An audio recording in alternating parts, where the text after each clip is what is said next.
I'm sure it was a metaphor. Why did I do that? Go for launch. Oh, it's because of episode 13 when they had those Russian nesting dolls. They had those? Yeah, for sure. Yeah, don't you know the Yeah, the famous Tenek, Russian remind nesting Jams of doll the scene Russian where nesting Shinji dolls. right? So Shinji and Rei just defeated an angel, and then they're spending their time in the Nerve headquarters, and they're just stacking nesting dolls one after another for 2 minutes straight. And it's one of the most deeply analyzed scenes in the whole show. Yeah, don't you remember that? This is a joke that I need to get into on stream. It's making me put my stream key back in, and I don't know where to find that on Streamlabs. The stream says it's up. I'm on Is the it stream live? right now. Yeah. Okay, well, on Yeah, my we're screen, live. it's not saying that. So I'm just gonna refresh.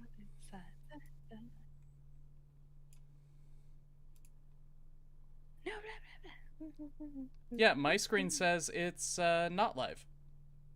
That's weird because I'm watching it That's right as we speak. Anyway, Jams, don't you remember the scene where Unit 1 is holding Kaoru like this and squeezing him and then takes his other hand and plucks the top off him and there's another smaller Kaoru inside? Oh my god. That's right. So true. Straight up, while I was watching that scene, because the video player had fucked up multiple times before, I thought the video player was also fucking up, while the music was playing, but we were frozen on this frame. And, it took me, a good few minutes to realize, no, wait, okay, that's how it is. That's how the scene is. That's how the scene is. Alright. I can now see the stream. We are officially live. It wasn't real until I could see it with my own eyes. I have become either a child or a conservative. All right.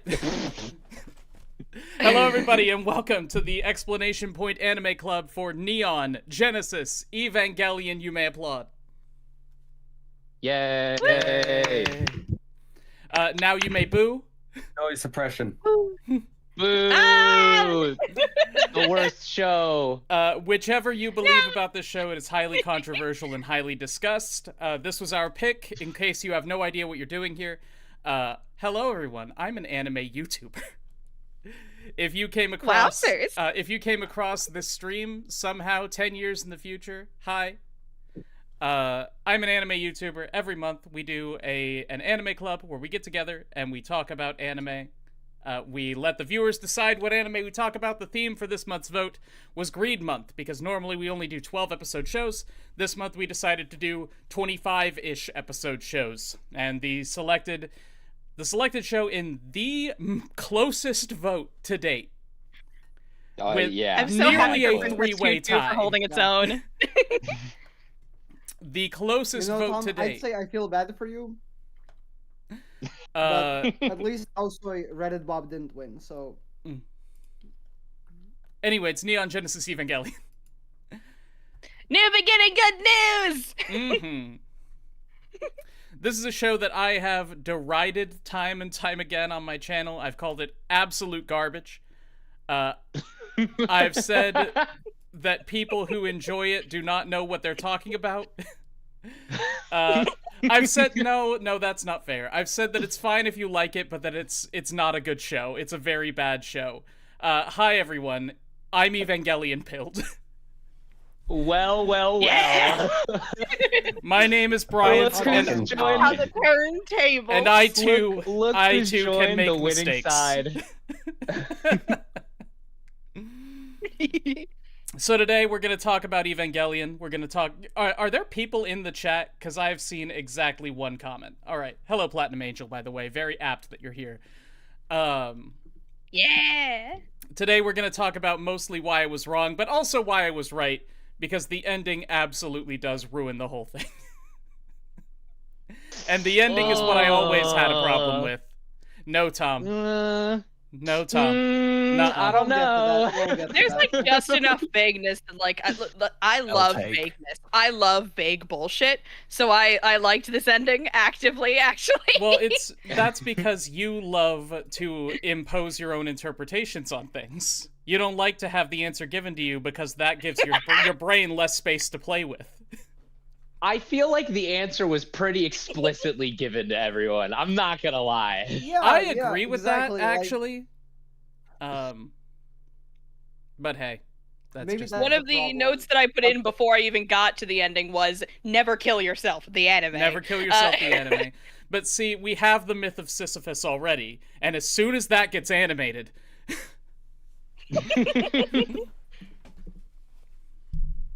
I'm surprised nobody's like I mean I guess it because like the entirety of the myth of Sisyphus I feel is like ripe for like reinterpretation, and yet nobody does it. Well, it's because like they nobody's do read things it like, I don't since know, Icarus. high school or college, at least. I mean, I guess. Like, it's one of those books that you're forced to talking read about and you Camus' don't work? realize, oh wait, this is actually really good. Plus, it is an essay, which I admire. Real quick, can we also just acknowledge that we did not do this on purpose, but yesterday was literally the 30th anniversary of Evangelion. Are I you didn't hear serious? you. What? Yeah, Wait, what? it was yesterday, October 4th is the 30th anniversary of Evangelion, yes. God, now I'm imagining the That's alternate fine. universe where Gurren Lagann got 2 extra votes and won. And I would be sitting here like, yeah, we're talking about a good show on the 30th anniversary of Evangelion, because I wouldn't have rewatched it. Oh my gosh. Unpopular opinion, Evangelion's narrative is low-key doo-doo. I kind of agree, but everything else is gold, except for the ending, which is trash. All right, hold on. No one is allowed to say anything bad about the ending of Evangelion. Let's get that out of the way right now. Oh, okay, Tom, I'm sorry. I didn't mean to break the rules. Okay, but I'm making an executive decision. We never should have given the executive this much power. This ending is the Yeah. better ending. If I've learned anything from this administration, it's that I can break the rules as much as I want now. Fuck Oh it. my No, god. Tom, I regret to inform you that that's not true. You're black. Oh yeah. True. Oh my god. My bad. I'll get back in my place. Yeah, back of the call for you. Oh. Oh Hi, everyone. If If you don't know about this channel, I'm not racist. I promise. I try very hard to be a good man. I just remembered, I'm white. All right.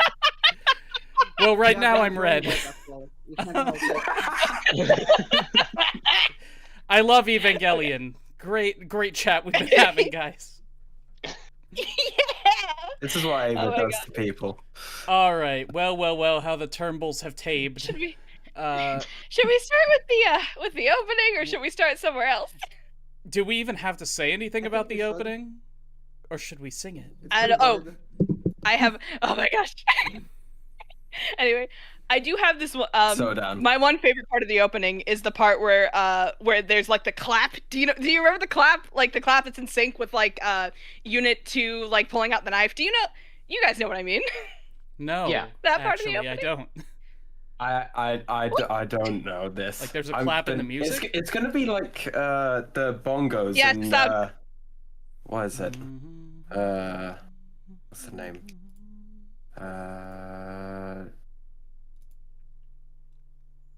September, 21st night of September. There's a bongo man in your left ear when you listen to that song. Oh, and yeah, when I you hear remember them, you can't unhear them. I do love the little bot. Like I love the incorporation of like different instruments in this soundtrack. It's so good. Mm-hmm. Platinum Angel asks if we're doing Madoka rules for the number of mentions of the movie. I forget what we did for Madoka. Monica was all of us had one mention You of can mention the movie. one time. All right. Yeah, you could Did mention y'all watch all of Rebellion the- one time. All of the different like endings variants. I Because didn't. for- I watched. I the- didn't have time. We should get this out of the way now. Which version did everybody watch? Because I watched the Netflix sub. Oh no. I watched the Netflix dub. Oh, I watched the interesting. what I think is the original dub. Yeah, I watched the original version. The Netflix version has had quite a bit of controversy. Yeah, with that's it. why I ask. Yeah, the Netflix version. That's Yeah, what I but watched honestly- just because I'm lazy. But the Netflix version is more faithful of of a translation. That's interesting. I've never heard that. Honestly, Studio I think Kara even the dub is better than specifically the set out. original. Studio Kara. Who? Yes, Studio Kara, the studio that now owns Evangelion. The one that was the one that started by Hideaki Anno himself, right? They specifically oversaw the Netflix translation for Evangelion. They oversaw the new dub. It's a more accurate translation to what they wanted, to what Anno himself wanted. That's interesting. The one thing I noticed as somebody who doesn't speak Japanese and who is aware of the controversy around the Netflix dub, which is why I watched the Netflix sub, but it didn't fix anything. I heard Kaoru say, I don't remember if it was Skides or Aishiteru, but he said the words. Yeah. He said the I am in love with you words. He said, I'm in love with you. And that is not I'm what pretty the sure he sub said, said. I'm worthy of your grace. Yeah, that's one of the things that came to mind when I heard about the controversies with it. I didn't even I'm notice so the line when unwell I with first watched Like, I need it. you to I was understand. like, Kawaru, my bro. Mm-hmm. I'm so unwell over it. Listen, he's so fresh in my mind because I just saw him die a few hours ago. Like, I Of all the shows to do this to yourself with. All right. Like, damn. I couldn't help it. September's been a bitch, okay? All right, so Cruel Angel's Thesis, obviously one of the most iconic anime openings of all time. One of my fondest memories as an anime YouTuber is that I went to the Crunchyroll Awards. I think it was the second or the third ones. And I'm in this room surrounded by nerds, and Cruel Angel's Thesis starts playing on the dance floor. And like 3 or 4 people just start singing it full voice, no hesitation. Yep. And these people do not speak Japanese.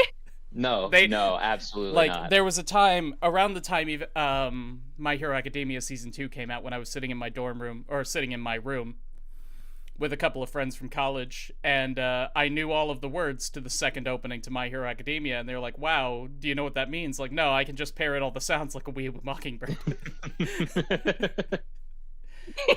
Which is one of my favorite things to do with anime openings. I actually regularly go to anime raves in London, and those exist. Yeah, those only exist. In London. Yeah, and when I go to cons, I also go to the after parties. And whenever Cruel Angel's Thesis go on, I eat that shit up. Mm-hmm. It's always great. It's a neat little bit of anime fan culture. When I first encountered Cruel Angel's Thesis, it was this English cover that I found on YouTube, and the lyrics are fucking phenomenal. Like, I forgot. Maybe to that cover they are. I think the person who originally wrote those lyrics are like Geekosaurus or something. I need you to understand, the phrase "white hot pathos and desecrated symphony" will never leave my brain. It's so much fucking good. Anyway. That's much better than the way the sub translated it, which was not trying at all. Ooh. No, the sub just wrote down words. Become legend, young boy. Become legend, young boy. They at least said, young boy, become a legend.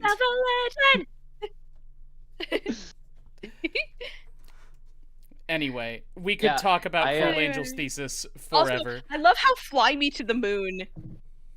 I love how Fly Me to the Moon is different in every fucking episode. That's so cool. That's so cool. See, that's another thing about the Netflix version, is that they got rid of it. Like a few times, but it was basically every episode that it changed.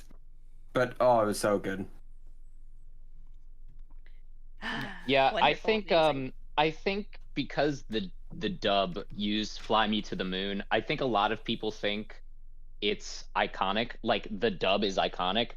I think the dub is fine. I wasn't that upset when they replaced the original voice actors for the Netflix one, but I was upset that they retranslated it. I liked the original script better, even if this one is like more accurate or whatever. Like, it's really, you know. I mean, what do you like more about it? Like, what do you think? Where are the significant differences? Except I think points of the overall script is more stilted. I think they speak less like people. I think it's more robotic, which when you're translating one to one, or when you're trying to translate it at least to as close as you possibly can to from English to Japanese, you're going to lose a lot, right? But with the old translation, it really I don't know, like the characters just felt more alive. Like the way they spoke felt way more natural. I see. And this one feels a little more stilted. I don't think it's that bad, but it's not. I prefer the old one. Yeah, I mean, honestly, I don't have the ear for that. Like, this is the 4th time I've watched Evangelion this month, and I didn't notice any like significant difference. Yeah, I haven't seen the original dub in a long time. I've just started watching the Netflix dub with some friends of mine. I'm thinking about how, like, a lot of the time people will not let... Oh. Your wife is a friend. You should be friends with your wife. It's good. Yeah, sure. But anyway, I'm suddenly thinking of, like, you said that, like, it's more faithful because it was, like, overseen by, like, the original creators and everything. And I'm thinking about the fact that, like, people will regularly not allow the original artists to do refurbishments on, like, physical, like, art pieces, because the original artist will probably go, no, wait, I want to change that part. And, like, I'm not saying that that's necessarily what they did, but I am thinking about the fact that English is not these people's native language. You know what I mean? Yep. Yeah. I mean, if you want to talk about refurbishments... Oh, go ahead, Teddy. Go on. No, I think I understood like why she was talking about it. I think if you want to talk about like refurbishments, like I think this is the least offensive that they could do. I mean, they're literally remade Evangelion, right? In the rebuild movies. Like, and those are, I mean, well, people have mixed opinions on them, so whatever. But I think they are pretty bad. At least the first 2 are like okay. The second 2 are like awful. I have no idea what rebuild is. You don't want to. You've never heard. Not missing out on much. Let's not talk about the You're really not missing out on anything. Yeah. Well, I think we can all agree that that was everyone's one mention of rebuild that they're allowed. Yeah. But not end of Evangelion. Are we going to talk about end of Evangelion? Tom, you wasted it. Well, no, I know Jams hasn't seen it. I wanted to watch it, but the people who've seen it can talk about it if they want to. Okay. Yeah. I think I will probably find some natural points to mention it or refer to it. And then I guess I'll have to spoil some of the plot points. I think we've all seen it. Sorry, James. Except for James. No, James hasn't. I know some things about it. This was your first time watching Ava, right? Yes, it was my first time watching Evangelion because, like, I said this to you guys after last month's anime club, but like I was intimidated away from watching Evangelion specifically because everyone talked so much about it and had so much to like say about it. Like everyone was like, this is like part of the canon TM. You know what I mean? Like it's part of the anime canon. Yeah. And I'm just like, I was intimidated away from it.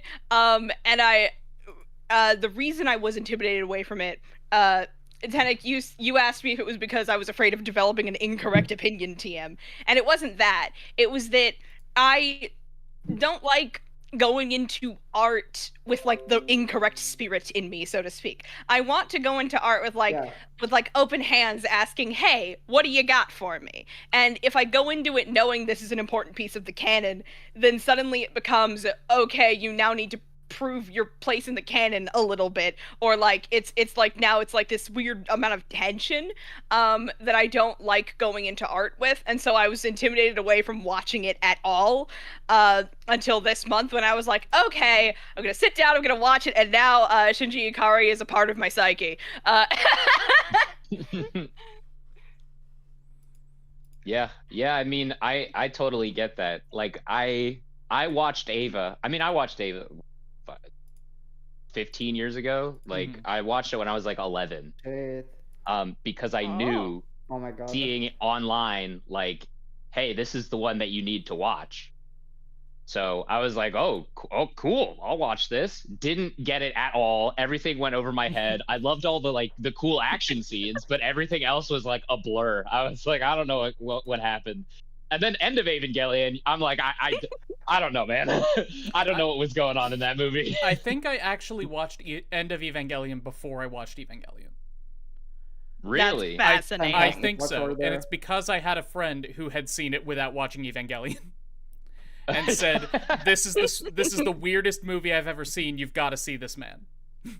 Yeah. That's delightful.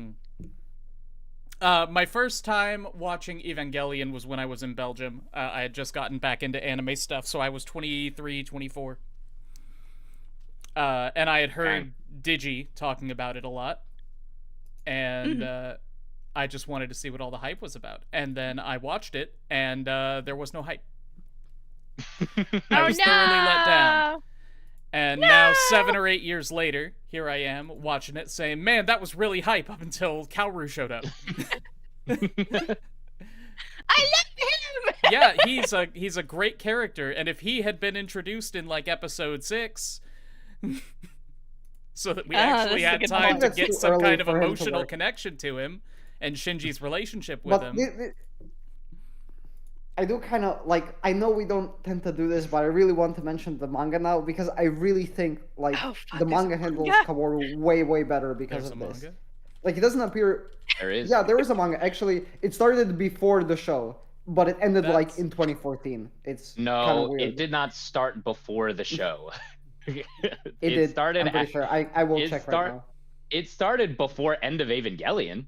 It started in 94.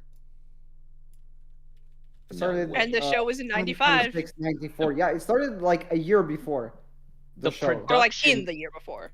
The production had already started by then. Yeah, sure, but I'm just talking about it's like Revolutionary Girl Utena. Why does he do Sure. this? Why does who do what? Anno. Was Anno not Utena? I don't think... No, Anno wasn't Utena. No, sorry, that was... Enkido, I think that was his name. The guy from Gilgamesh. No, I can't remember his name. No, I know who you're talking about. No, that's I'm talking about the guy from Gilgamesh. Maybe it was Enokido, or I know there was two guys specifically, but I think one of them was like the head of the project. I should definitely know his name because he also directed like a significant amount of Sailor Moon shit. Yes. Director of Utena. It was Ikuhara. Like the Powell brothers? What? Ikuhara. Kunihiko Ikuhara. Oh, V-Papas? Yeah. They split off. Ikuhara was the director. It wasn't the director. It was oh god. Maybe it was the company that made it? I can't remember the exact specifics. It's been too long since I've known. But Ikuhara and Anno were like best friends. Ikuhara is actually, I think, Kaoru is based on Ikuhara. That's fascinating. Oh my gosh. If I remember the lore correctly, it's because Anno, I mean, Shinji himself is kind of a stand-in for Anno. And no way. Ikuhara... Second most famous self-insert. This is one of the first things that I ever heard about Evangelion after Kaoru being gay for Shinji. Like, it's like the order of events was like I learned Evangelion is legendary. Then the only information that I learned about Evangelion, like what the contents of it are there is a guy named Kaoru and he is gay for Shinji. Don't worry about it. And then after that was when I learned, gosh, wait, hold on. I forgot suddenly what the third thing was. Whatever. Anyway. Is Shinji older millennial Kirito? Discuss. No. No. Listen, the fact that you could even mention Kirito's name in the same conversation as Shinji Ikari is it's heinous. He's It's a a war generic crime. looking, depressed teenage boy who gets taken into a world he doesn't understand and gets to be a badass. What do you mean? I vehemently No, reject wrong, this idea. incorrect. No. Listen. God, we did Okay, have my friend group and I have had a bit of an ongoing bit where Odysseus is Kirito. Look, That makes more sense. Honestly. yeah, no, he's like the strongest guy ever who gets to lead armies into battle. He's super cool, guys, blessed by the gods, but he's also really smart, and he has a wife who loves him. And also, You all the know- women want to fuck him. If we're comparing Shinji Ikari to what? So if we were comparing Shinji Ikari to other fictional characters, I would like to bring up Usagi Tsukino, Sailor Moon herself, because like, listen. I think it was within the first 3 episodes that I had the thought, wait a fucking second, because like I had the thought of like, it's interesting how Shinji's gender is like so deeply tied to like the various things about him and the show, because that's not actually a thing that happens a lot with like male special boy anime protagonists, but like you know what I mean? And so like I noticed this, I clocked it, and then at some point a little later I was like, fucking Usagi Tsukino, because like, okay, I'm in a Venn diagram. In the center of the Venn diagram is responsibility's a bitch, hypersensitive, bully magnets in need of extra tooth, and load-bearing teen. Because like that's like, it's like a lot of Shinji's like character traits are also traits that he shares with Usagi. Like they're both very much like hypersensitive and a little overdramatic, and just very squishy on the inside. The difference is that Usagi is in a narrative which constantly validates her, and Shinji is in a narrative which is constantly attempting to shake him out of his shell violently. All right. I have never seen or interacted with Sailor Moon, but that is goddamn fascinating.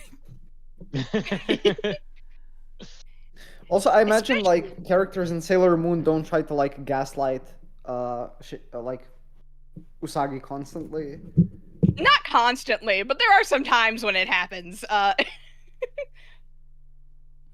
Not like regularly, but it's like, it's so interesting. Also, the fucking abrasive, because when Usagi first meets Mamoru, who is her destined moon lover soulmate, who is also Tuxedo Mask, like, they're like, it's so funny, they ram into each other in the street. He immediately starts making fun of her for her test scores. It's just so, it's so interesting how, like, they go from, like, being deeply abrasive towards one another to being like, what do you mean you're the same person?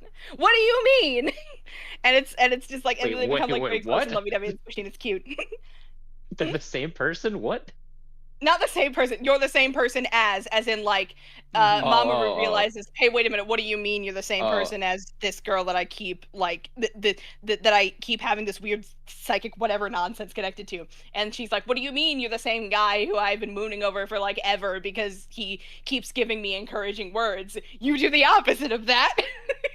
Gotcha, It's very gotcha. funny. And it's like, in the moment when they realize there's this interesting little cacophony of like, wait a minute, like everything overlapping with one another, and Usagi going, yeah, no, that's my man. And I love that. That really reminds me of the relationship between Shinji and Pen Pen.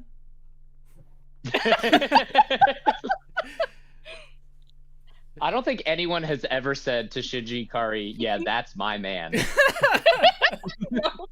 Nope. Yeah, and that's to be his fair- problem. In this analogy, Shinji would be the Sailor Moon allegory.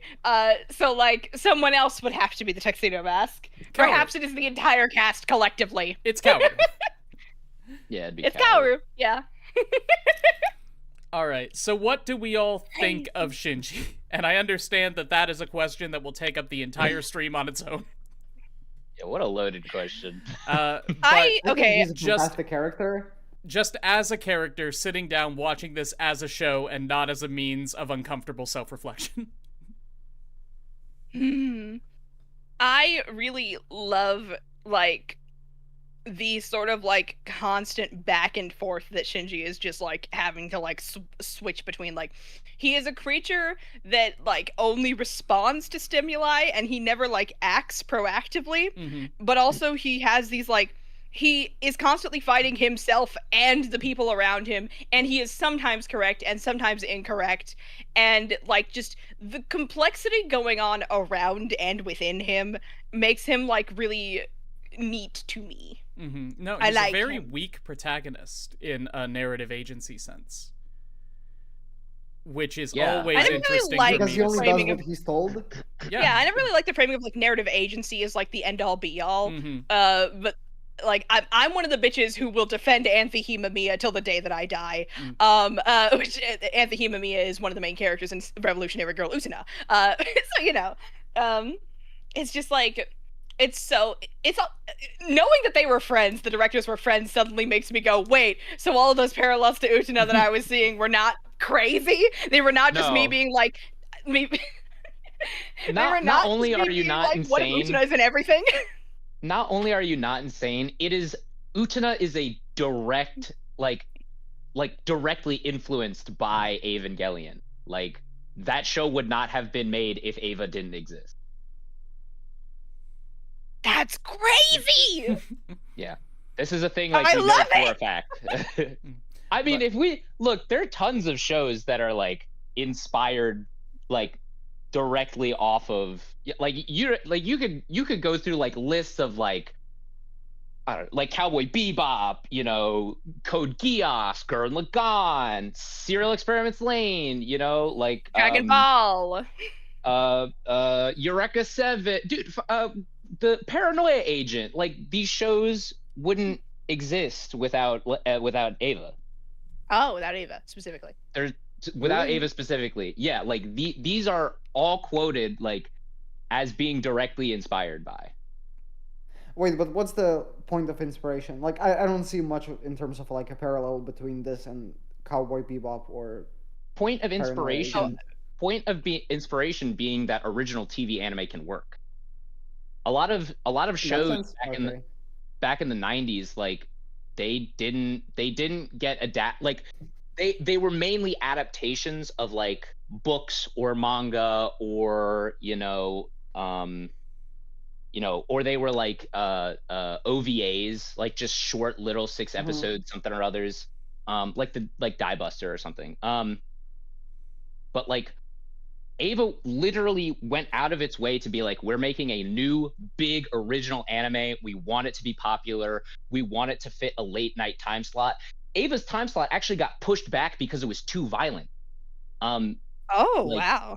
Yeah, like it had to be brought to even later night television, right? Which anime wasn't really used to outside of like you had like Gundam, and you had other stuff that like Studio Sunrise was doing, but that was like specifically to like sell toys. Well, not originally. That's not how Gundam started, but like that's what it had been up until 1990 something. Until Gainax was like, well, not Gainax. Anno was like, hey, I want to revitalize the anime industry. I want to do something big and new and fresh, and I want it to be popular. And that's why we have Evangelion. Well, it worked. Yeah, it fucking worked. So back to what Jams was saying for a moment. I forget what you were saying. Would you please say it again? Okay, well, I'm delighted by like the connections between like it was crazy to me hearing Tom tell me that apparently the directors of Revolutionary Girl Utena and Revolutionary Girl Evangelion were like friends. Revolutionary Girl Evangelion. Did I say sure that? Did. Yeah, you did. That's wonderful. Neon Genesis Utena. Revolutionary. Neon Genesis Girl Utena. That's great. Dude, I'm pretty sure Neon Genesis Utena was a meme nickname for like years. Like I believe it. That's delightful. But no, I meant what you were saying before we got onto this whole tangent about the connections between talking about Shinji? Yeah, we're talking about talking about Shinji. Shinji being our chinchilla. Our chinchilla. No, our chinchilla's name is Shinji. For the record. Everyone always thinks that we named our chinchilla the stupidest possible thing until we tell them that it's short for Chinchillata Supremus. And then they know that we named our chinchilla the stupidest possible thing. Yeah. And they know it for certain. Mm-hmm. Anyway, it's like, he's like squishy and fragile, and like I compared him to Usagi Tsukino in this way because Usagi Tsukino's like character traits, they're always framed as strengths in the narrative, because the point of Sailor Moon's narrative is the idea that like feeling deeply and being sensitive is not like a weakness. It is something that makes you very brave and strong to like reach out into the world and say, that's beautiful, that's wonderful, I feel about this, you know what I mean? Mhm. Like Sailor Moon is like the guiding star of like the reason that Sailor Moon eventually becomes queen of the universe is because she loves the entire universe. And saying and Shinji Ikari, in contrast, like, because Shinji hates himself, he cannot really love the world around him, but he does not want to direct hatred out into the world, so he is just paralyzed constantly. And like the thing in the first episode where like he's freaking the fuck out and everything, like he says he mustn't run away only after he sees that Rei would have to. Oh, hello. Kiri's here. Hi, Kiri. Sorry about that. Hi, Kiri. Keep going, sorry. He sees Rei in so much pain, and he goes, I can't let her go through whatever kind of, I can't let her get chewed up by this massive machine. I will do it, but also like he immediately freaks the fuck out and has like an episode, so to speak. And like it is a little bit foreshadowing for the audience to be like, oh, this Evangelion thing, this isn't just a machine, this is some weird biotech bullshit. Mhm. But also like you know, weird biotech bullshit, Evo fusion machine. And it's like, it's just this interesting thing of also, like, I could tell immediately that, like, the Avas were, like, weird, like, empathy machines, so to speak. And, like, the reason that, like, they kept saying it's, like, something psychic links and stuff like that. So I knew that the reason that Rei was getting, like, chewed up by this thing was because she could not, like, form that link properly. And for some reason, Shinji literally did it so effortlessly that he wasn't even in the fucking cockpit and it like responded to him. You know what I mean? Mm-hmm. Yeah. And so I'm like, oh my gosh, like the idea that sensitivity is like a superpower is this interesting thing that's getting like twisted in a completely different way in Neon Genesis Evangelion, because now it is this thing that like is it's a vulnerability, and it is not just like a vulnerability that like, but don't worry, Sailor Moon has friends who help her. No, he has no one. And that's so interesting. Mm-hmm. No, all you have to do is love your mom. Yeah, exactly. Okay, I mean, Freud. doesn't that kind of shift it to like he's not able to pilot Unit 1 because he's sensitive so much as so because it's like actual genetic connection. I mean, especially like You know, potent emotional connection with his mother. I understand that the Ava is like built partially like of the psyche of his mother, but I would argue that you have to connect to your Ava in such a way that like requires you to like put walls down and be sensitive and squishy and vulnerable. Mhm. Well, And yeah, that's in also that like way- a part of the lore, definitely. Yeah, I think exactly. it's So, Ray like, says that I think it's explicitly to both. Asuka late in the show. I think episode 22, the episode where Asuka like gets, you know, she loses her mind. yeah, it's like, oh my gosh, and like the fact that like Asuka, like at the start, she treats her Ava like her most favorite precious little toy. Like she's like, oh no, did they hurt you, my darling? Like it's like she uses like little German terms of endearment like when referring to her Ava, and then like after she fails enough times, she starts like distancing herself from her Ava in this way of like, you need to cooperate with me. You are a tool and you are not like, you are nothing to me. And then but like because she does this, she essentially like shoots herself in the foot by closing up her life more and more, closing up like her view and her perspective, which is the thing that keeps getting repeated in the final episode of like, you got to change your perspective, you got to like adjust your perspective, you need to do like what is your view of the world and yourself, and does that change who you are, or does it just change where you're looking from? And it's so interesting. I love that shit. And so it's like hebe. Before we get too deep into Asuka, let's keep talking about Shinji. Shinji! So, Ninja, did you have something specific? This is Ninja, by the way, to everyone in chat, right down here. Hello. Did you have anything you wanted to say about Shinji?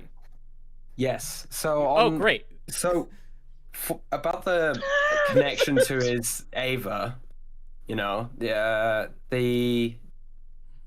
I feel like the anime could have gone for, instead of its Shinji's specific connection to his Ava, like through skill or his own like sensitivity, I think the anime is definitely more towards the actual parental and genetic connection between them. I don't think it's anything specific, but if they wanted to go down the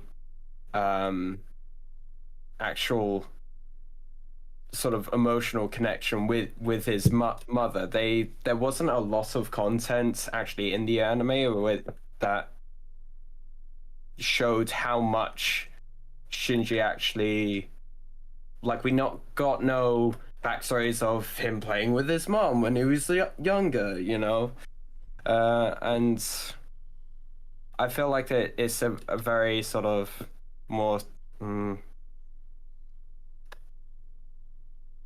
more static connection than it's especially with what's her Asa, not Asa. Asuka? God, I'm so sure when Asuka? Asuka's connection to her mother and her Ava. It's very much not something that's really. I mean, part of it is that they're not even told about the what their Avas are until they realize it towards the end of the anime, and then. But up until that point, it's been a very sort of genetic connection. There's the what. Yeah, I've always thought, because like to your point of like, yeah, it's a genetic connection between Shinji and his mom, even though the anime doesn't really go into that. And to James's point about it being like because of Shinji's own character that he's able to connect. I've always thought it was both. Like I feel like the anime they don't give you, because like Shinji's mom like haunts the narrative. Like she is like almost barely she's only really a character for one episode, and that episode is backstory, right? So Plus like because but because we know like next to nothing about her, right? It's really easy for us to just go like it is intrinsic connection because of mother and son, right? She protects Shinji through the Ava in the first episode, right, from debris falling on him. That's a signal right there to be like they already have this connection, right? We don't know why at that point, but you know, as we go into it. But Shinji subconsciously wants to connect, right? He wants to connect with people. He wants to be around. He wants people to have him around, right? So like for him to get into, you know, the Ava for him is just making a connection. That's all he wants, right? Because he is somebody who is really easily influenced, really easily, like you could just tell him what to do because he lacks that agency. I think it's easier for him to make that connection as opposed to Asuka, who has a very strong sense of self, right? That's why those two parallel each other so much. And that's also why, I mean, we won't get into it right now, but the end of Evangelion is like, that's why they're the only two left at the end of the show, or at the end of that movie, right? What do you mean? Well, how does their being president at the end of the movie connect to them having this like contrast? Well, because Shinji's whole arc is about learning individuality, right? About learning, like, I should learn to love myself and not run away from my problems. I should accept reality no matter how harsh it is. And Asuka, naturally as a character, is so, I mean, standoffish, but also driven to the point of, like, I am not going to let anyone tell me what to do. I'm going to dictate my own life. I'm going to dictate my own actions. Right? Shinji has to, like, Asuka is like the extreme version of that, but Shinji has to, like, grow into being somebody like Asuka. Even though Asuka is nowhere near perfect, except to me, my favorite character. I mean, she's the best. For real? Would you call her your wife? No. I would not call her my wife currently because I'm an adult man, but I'm sitting here in front of my 3 Asuka Langley Soryu figures, one of which I got literally yesterday. Oh my god! I think that's and I'm like, yeah, I love her. Down. I love Asuka. She's your girl.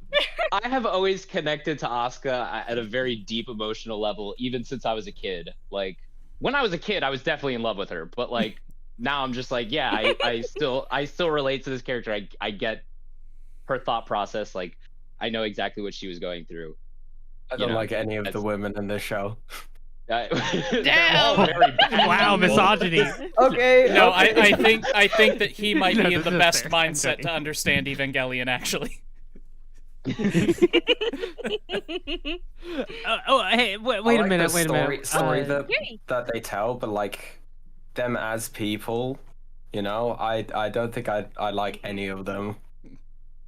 Oh, okay, but what about Maya though? Because, like, the Maya. Is that the girl from the Rebuild movies? No, she's just a side character. I was joking. Just Ritsuko. Oh, yeah, the one with the short hair. She has really short hair. That's a very good point. I do quite like her. She is adorable. And what about, I forget her name, but man, I forget his name too. The fourth children, his girlfriend. She never did anything Student wrong. council president. Student council Oh, president. the student council. Yeah. Or maybe she's just the class representative. Who cares? Anyway. You know, she never did anything wrong. Mm-hmm. She had Asuka over at her place. How should have been her and Asuka? She never did anything. She never did anything. She made lunches. Mm-hmm. She had the potential to pilot an EVA and never did it. Yeah. Wasn't the implication there that, like, all the kids at the school could? Oh, that wasn't an implication. Yes. That was said. That was explicit. I thought the implication was that they were deliberately finding people who were close to Shinji. Yeah, there was a line about the Ava's needing, like, specifically 14-year-old children, and I didn't really understand that line at all. I just sort of took it as an animeism. I think I imagine it. Oh, go ahead, Tank.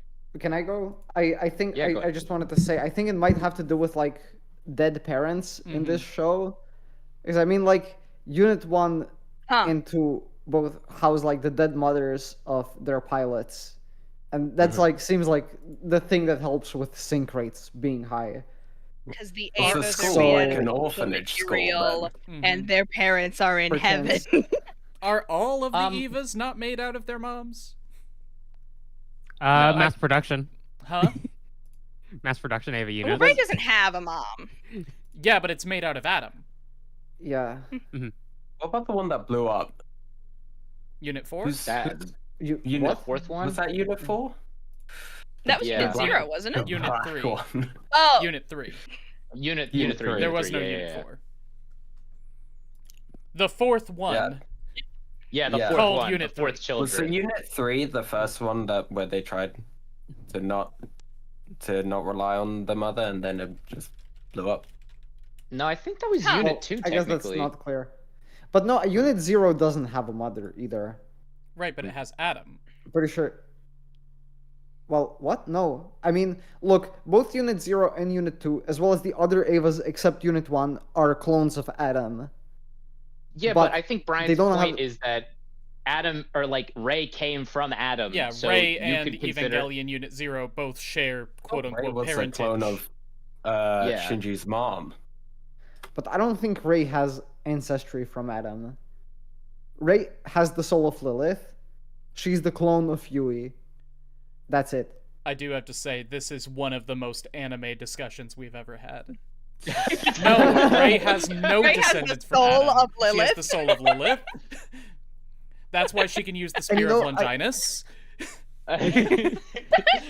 Okay, wait. All right, can I just go ahead and say this right now? I have never really liked Ray as a character.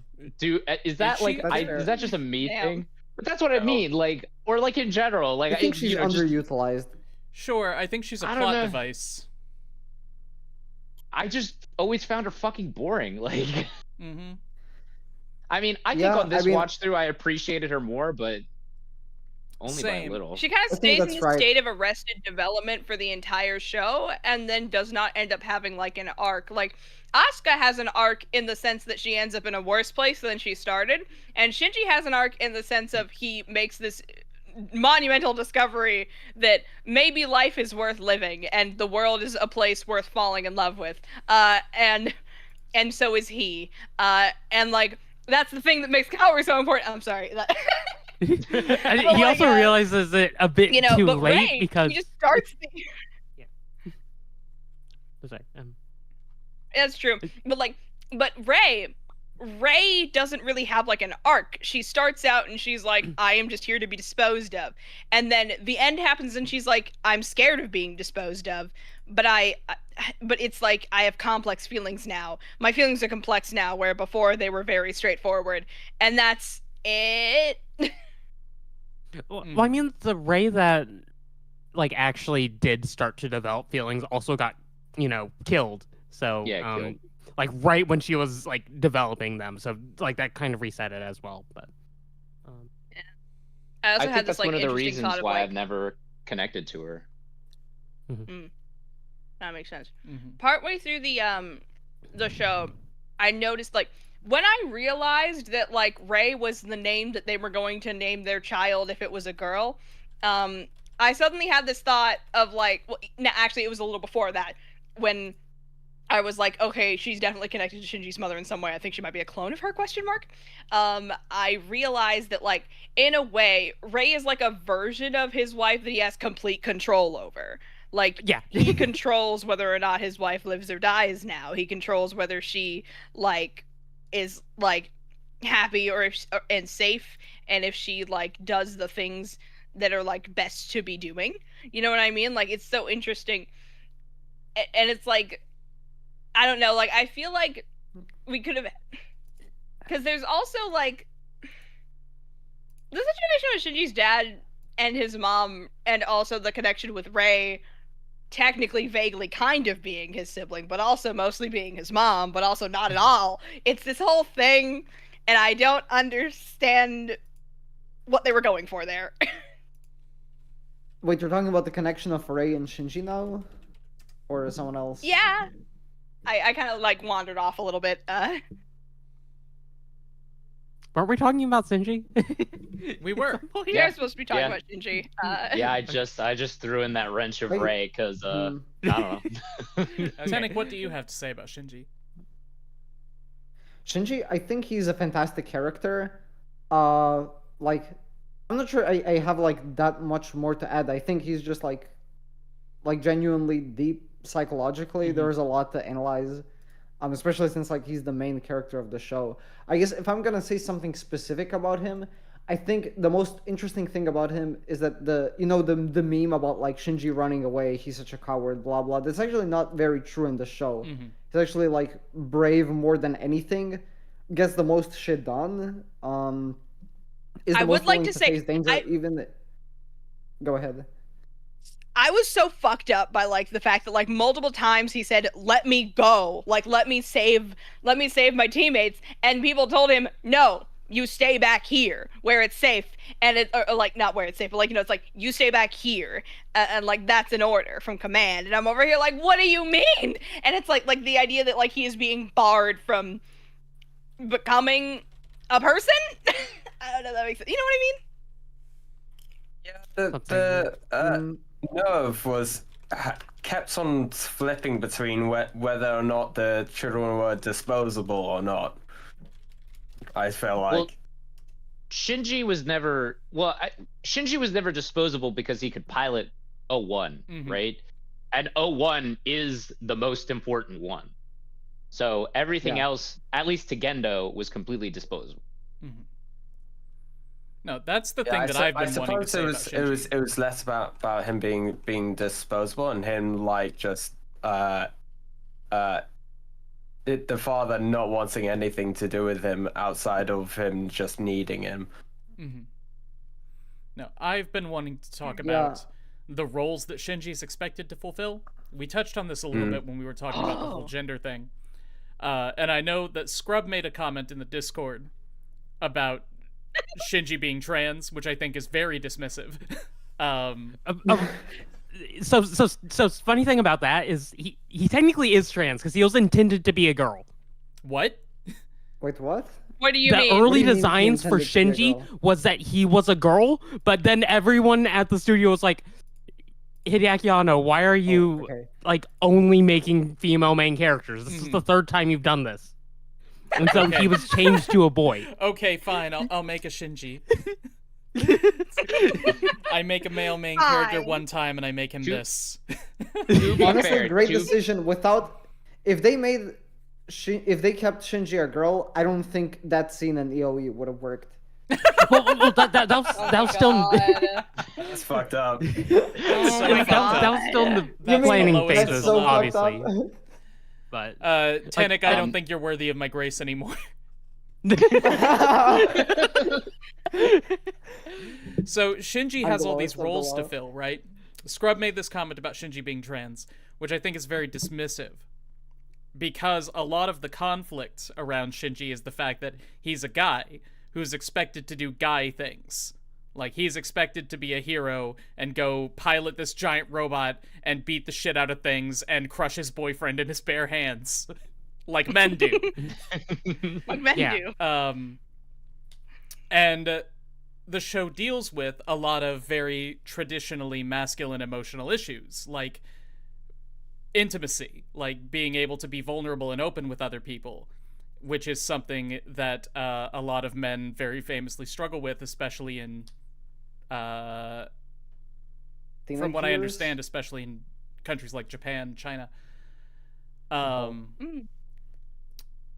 So it's a show about... about... gonna say, like, the military or co-ed settings. Yeah, I didn't even think about that, but yeah, Shinji's a military guy.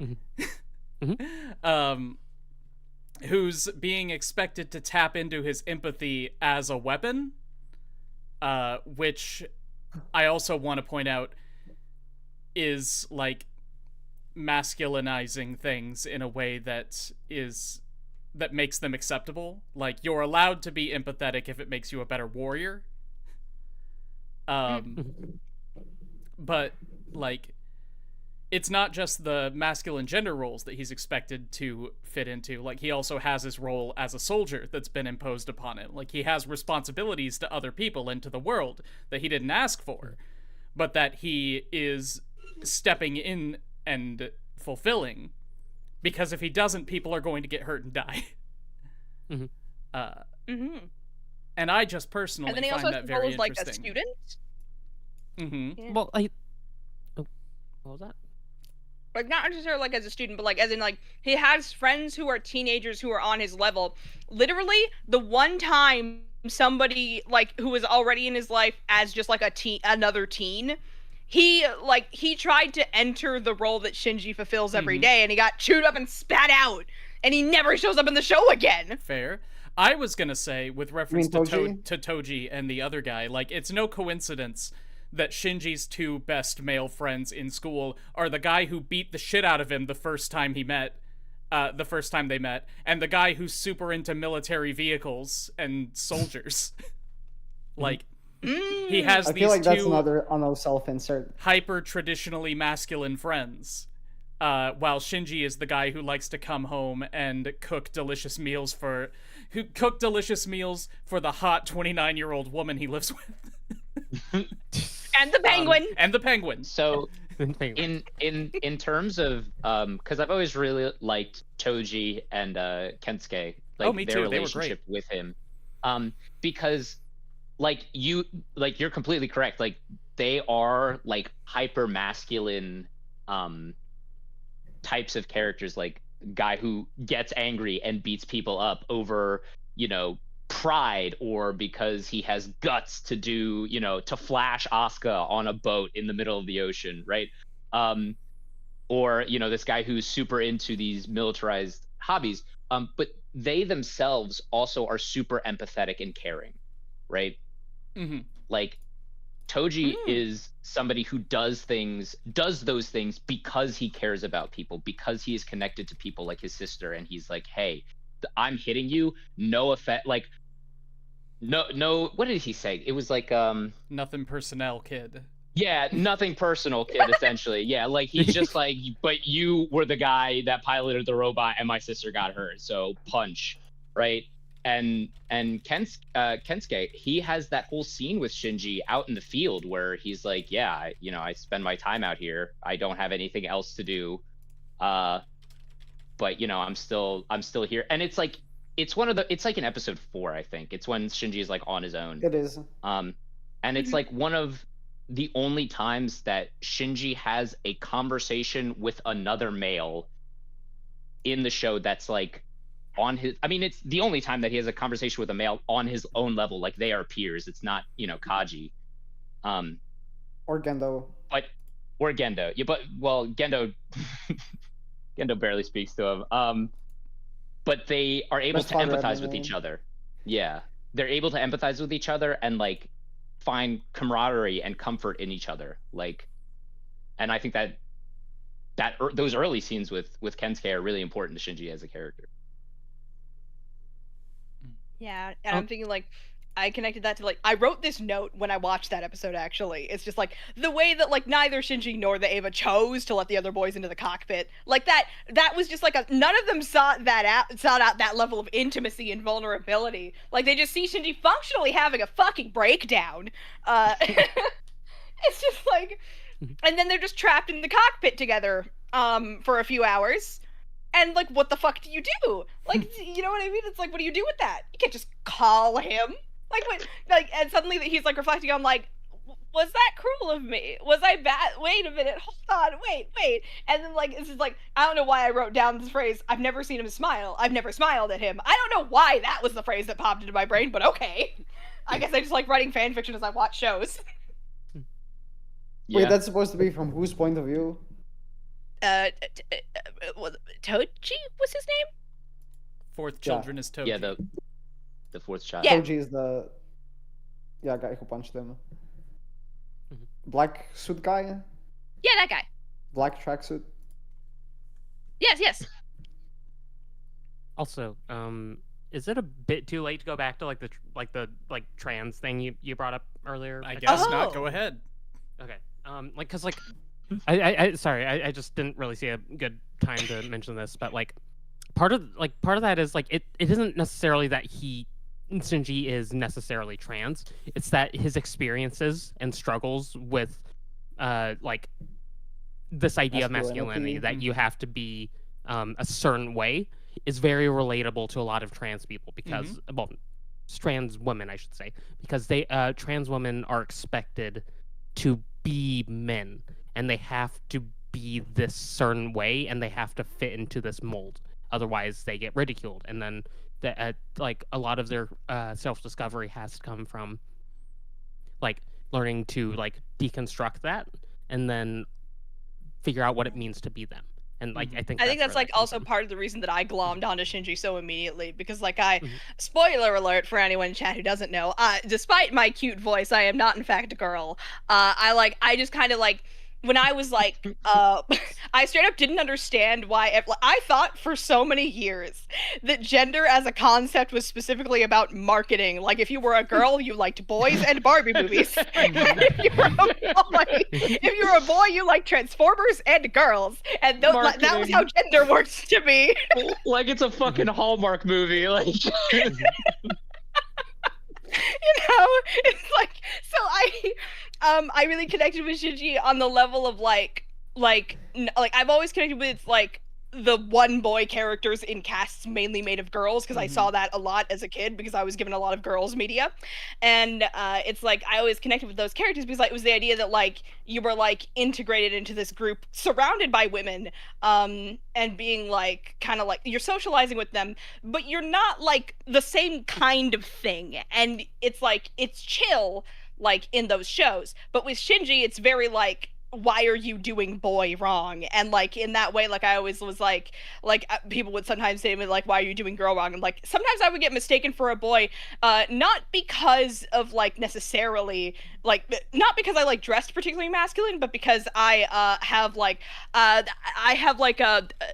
really curly hair that like my mom would keep short because it was really difficult to deal with. So like people would just like assume that I was a boy, and I would get very angry about it, and I didn't know why. And it turned out that like, one, it was a little bit of a microaggression, but that's beside the point. But two, it was because like I didn't like people identifying me by this thing that I disliked about myself, because I really hated having my hair combed through, because it was like my skin is very sensitive and it's actively painful. I now just keep all of my hair chopped off. But anyway, what I mean is that Shinji as a character is very like transcendent in his like examination of gender shit, and yet also very specific in his examination of boy shit. You know what I mean? No, it's very interesting what you brought up, because I also didn't consider this. I think I was just a bad analyst when I was watching Evangelion, because I missed a lot of obvious shit. but I mean, to be fair, it's a very complex show. Well, like, what I'm about to say is that Asuka and Rei are girls. Yeah. the other two EVA pilots are women. And Shinji fits into this space where all of them are expected to fulfill a very masculine role. And Rei and Asuka do it perfectly. They beat the shit out of these angels most of the time until they don't. No. Asuka kind of sucks, I think. No. I would make a case like... No, Asuka is... I'll let you make your case here in a second, but I just want to say Asuka is very good at her job, and she knows that she's very good at her job, which is also a very traditionally masculine thing. Like, of all the women I know who are in, like, academia, or I don't really know any women in corporate spaces, but it's a similar thing. Like, you cannot be arrogant. And Asuka is. And she fulfills this very masculine presenting role of somebody who is good and knows that she's good, and the thing that she is good at just also happens to be piloting a giant robot and beating the shit out of aliens. Yep. Yeah. So Shinji is weirdly the feminine odd one out. Mm-hmm. It's also kind of funny because just in terms of how people respond to the characters in Evangelion, it's also playing with that gender, because like when if it were, for instance, Rei running away from the angels or something like that, I don't think people would have the same reaction of Shinji's being a wuss, you know? Mm-hmm. It would be more there would be more understanding there, but like not necessarily saying that's but also like Shinji never runs away from an angel. I don't understand why people have that impression. Like, he doesn't want to pilot the Eva at first, kinda because he doesn't want to be Gendo's puppet. Mm-hmm. Like, he is afraid of the machine, and he says, how can I do this? I'm just a little boy. But part of it is also like, my father wants me to do this, and that can't be good. Well, you also have to remember, just contextually, with the complaint of like, oh, Shinji runs away, Shinji getting the robot. That is a meme. Fair. And it's a meme, it's almost because of Gundam. because that's more of a plot point in Gundam than in Eva. But go ahead. I was just thinking that Kensuke is a Gundam boy. Yeah, I was thinking of him as someone who has gunpla hits. He does gunplas in his free time. So what are you trying to say, Janik? Shit. Well, what did I want to say? I think it's a meme because, like, they actually kind of say it a lot, or like Shinji specifically tells to himself, "I mustn't run away. I mustn't run away," even when it's not really clear what the context for this is, and like he doesn't do a lot of running away in the actual show. So I think it's like people after they watch the show, after a lot of time passes, kind of project and create like facsimiles, like false memories of Evangelion being a show where Shinji is a pussy and gives up a lot, even though that doesn't actually happen if you're paying attention to the plot. Yeah, actually, the opposite happens a lot. Where we go back to the point I was making before, you have Shinji as this very empathetic character, and that empathy is what makes him run toward the danger. Like, it's what makes him brave and makes him able to fulfill these roles he's been given. Yeah. One thing with Shinji, like, I've had a lot of people like tell me that like Shinji like keeps on running away. Why do I care about this series? Like he's like he should just like. I've had people like complain to me about Evangelion when I express liking it. Like, how could you like this? Because Shinji's like the worst main character ever. And like I don't think it's a meme because people like legitimately kind of got mad at me for it. Like at least back in high school and stuff. Because when I say it's a meme. When I say it's a meme, I mean like the proliferation of it. Like, it's a complaint because people don't like Shinji, but that complaint itself is a meme. Like, it doesn't actually happen, you know? Mm-hmm. Yeah, exactly. I think another thing is that, like, Shinji, a lot of the times, when he's introspective especially, sounds kind of whiny. So it's also, like, the general character trait of being whiny gets projected into, like, what you imagine a whiny person would do, which is not do the things they're supposed to. He also identifies himself as like a sneaky little coward. Exactly. In the end, like multiple times, like he says that, and I think a lot of people in the audience go, "Oh, that must be true because he said it." And I'm like, "Do you not? Have you never experienced anything?" Does Shinji seem like the kind of person who understands Evangelion to you? No. I love the parts in Evangelion when it's like Misato explaining the lore of the show to him and he's just like extremely confused and doesn't get it. And then like in EOE especially, he's like watching all this shit go down and he doesn't understand any of it. He's just like goes insane. Actually. Yeah, end of Evangelion. I don't like it. It's scary. Most of it just happens and Shinji is completely unaware of what the fuck is going on until literally the end of the movie, and he's just like, "Oh, well, time to decide whether or not humanity survives." Like, they should all just die. Well, Shinji was never made privy to any of that information at all, which is great. It's classified. I actually can I comment on that as well? I think that's what's so fascinating about Eva is that like it feels kind of disjointed, like you're watching two shows. One is like a kind of basic sci-fi story about these like monsters and like the fate of humanity, whatever. And then the other is like this psychological drama of teenagers and young adults. I mean even just like normal adults coping with the hard reality of human intimacy. I think that's the multiple shows type, like, you know, vibe that you get is on purpose. I think that's definitely, like, Evangelion has so many influences that Anno wanted to incorporate. Like, you're gonna get a lot of different flavors, and I think all of them are completely intentional. Yeah.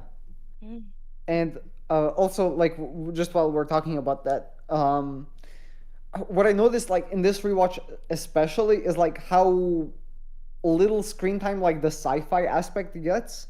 And, like, the whole sci-fi story of Evangelion is, like, pretty basic when, like, you watch the show once and have the entire image in view. And it's like it's good if you're watching it for the first time because then you don't know any of the twists. It's like very mysterious and takes a long time to all get revealed. I think otherwise, like, I mean, let me put it this way: the best YouTube video that explains the plot of Evangelion is like less than 8 minutes long, and it really doesn't need to be longer to be understandable, because it's just that simple. No. I will say I enjoyed Evangelion a lot more this time watching it, and I think part of that was that I knew what was going on. Like, yeah. I have Like, said in the sci-fi plot. I have said many times during Anime Club that I think twists are usually bad for a show. Indeed, you have. And I'm not sure I would call anything in Evangelion a twist, but going through it again with all of the information definitely made it a lot more enjoyable to me. Well, I think Rei being a clone You're probably right. is a twist. Yeah, but it doesn't matter. Like, it doesn't really. It doesn't. It like, kind of features into her character, right? You're Like, right. she feels worthless because she's literally replaceable. Yeah, no, it's thematic. It's not like plot important. I just think saying like, yeah, the biggest revelation about one of the central characters in the series is completely irrelevant and who gives a shit is like just really fucking funny. Like... No, it's relevant, it's important, but like plot-wise it doesn't matter. Yeah, like plot-wise, who cares? It does not change any events. Mm-hmm. It doesn't change your understanding of anything that's happened so far, really. It changes the way you interpret it. And that's not the kind of twist I'm talking about here. I mean twist in the sense that, like, oh, this guy was evil the whole time and he's been working toward ruining the party's plans, not helping them. Like, stuff that will make you rethink every event that has happened so far. That stuff is usually better when it isn't there. I think there's a difference between like plot twists and like revelations. Mm-hmm. You know. Mm-hmm. Indeed. Yep. Oh dear, I think my connection is fucked. Oh no, I'm sorry. Yeah.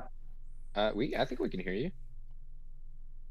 Anyway, can I just make my case now for why I think Asuka is not that good? We haven't asked like, go ahead. Tom or Kiri what they think about Shinji. Yeah. Okay, but this won't take a long time. I think I just have to like point out the data. So like, if you try to consider where I have an objective argument. Asuka is objectively bad. I do. I really do. So I think if you look at the actual fights where Asuka's fighting on solo, they're pretty few. And like most of the fights where like she is effective, that's when she's working in conjunction with others, which of course contrasts with her like high ego and her high want of like, her wanting to assert her own competence through beating these guys alone. So I mean, the first angel she fights in episode 8, Gagiel. Sure. Yeah, the fish angel. That I think is a bit iffy. You could maybe say she beat that on her own. Although she did like get considerable help both from Shinji and Misato piloting the fleet. And then after that, she doesn't like she tries to fight the next angel, the one that she has to like synchronize with Shinji to defeat. That one she couldn't defeat alone. Then I think like later in the series, so when they're fighting Eva Unit 3, she tries to do that alone, doesn't work. Zeruel, no one recognizes Eva Angel names, so I can't actually like refer to them. But I also don't remember the. Can you episode refer to their shapes? Yeah, you know the one that has like the weird hands that are like folding paper that kind of extend and then like cut her arms out. Yeah, I mean that one's like the one that like really facilitates her mental downfall. And then like obviously like all the fights after that until end of Evangelion, it's just constant losses for her. Mm-hmm. Well, after the Zeruel fight, she suffers a major psychological blow that makes her worse at piloting her Eva. But before that, I don't really care that she can't do it on her own, because she can do it. Like, I mean, she can do it with other She people. can That's pilot like, this. yeah, like, The thing about yeah, like that's the thing good. you have to remember And is that's important. she's never faced an angel before. The thing that makes her so confident is the fact that she can pilot this damn thing in the first place, and she gets like really high scores in the simulations. You know what I mean? Exactly. Like she like Yeah. that's the thing that makes her so confident. And she would be right to be confident in any context that was not like this is a squishy psychological show. Like if like you would expect to be good at like doing a task in like the real environment if you were good at the task in like a controlled environment, I would think, especially if you're 14. Yeah, I mean, I'm like, not saying this to like fault Asuka specifically. I'm just saying this to point out the contrast between like her extremely high self-confidence to like the actual reality of no, you can't do this alone, and like you will need to rely on idiot Shinji and the doll to get shit done, as well as Misato. And she's so shitty at teamwork that it just never works out for her. Can I offer a rebuttal, Tenek? Just because I'm fine with that. I don't know if Bryant is gonna. no. Jay, it's just real quick. It's just absolutely real quick. I don't give a shit. She's fucking badass. Like, Yeah! I don't care. You Don't care, watch didn't the ask. end of Evangelion. Anyway, She rips apart the entire Eva series by herself. And if they weren't like functionally immortal, she would have killed all 9 of them. She's awesome. I don't know. Yeah. Is this what you thought of her when you were watching the show when you were 11? When I was 11, I was like, I wish real girls existed, like Asuka. I wish real girls existed. I've met real girls like Asuka. They bullied me, and I did not like them. Yeah, unfortunately. No way. I have more to say about Asuka, but sure, like I think Curry should get a chance to say something Yeah, about Curry. Shinji now. Wait. Asuka or What do you think or- about Shinji? Shinji. Oh, okay. Shinji. I thought Tom was next, but Shinji. So Evangelion was not a series I liked on the first watch either. Honestly, it took like a few months of me like thinking about what I like in media because I watched this when I was like 17, 18, something like that. I hadn't it was when I was still starting to think about like media critically. And so I didn't like it the first time, and then like I thought about like what I liked and about like just other shows, and I realized like I Evangelion probably is something I'm gonna like, and so I rewatched it, and then that's where I actually like started liking the series. Shinji himself, like he doesn't leave a good impression the first time. Really, he's a bit like how do I put it? Too much of a like it wasn't. whiny? Yeah, the whininess definitely hurt it. It's just like he doesn't he's not a character where like most anime at least like they didn't have more confident characters, and so like just having Shinji as like that kind of contrast as like he's not sure in what he's doing and like he's like struggling with all these things that was really like just it wasn't something I had to experience before when I was younger, at least. And I just like that struggle was vulnerability and realizing that's what the series is about, and it's not about like the robot fight. Like that's what really, in my opinion, makes the series work is like when you realize the robots don't matter. It's like how like it's like how these characters are connecting to each other. That's what makes the series like actually like work as a as like a like as like an anime or whatever. And I think he works really well in that regard. So No, that's one of the reasons I decided to watch the sub this time, is because I knew if I watched the dub, I would occasionally look away from the screen to do other things, and I knew I had to pay very close attention to this one. Yeah. Yeah.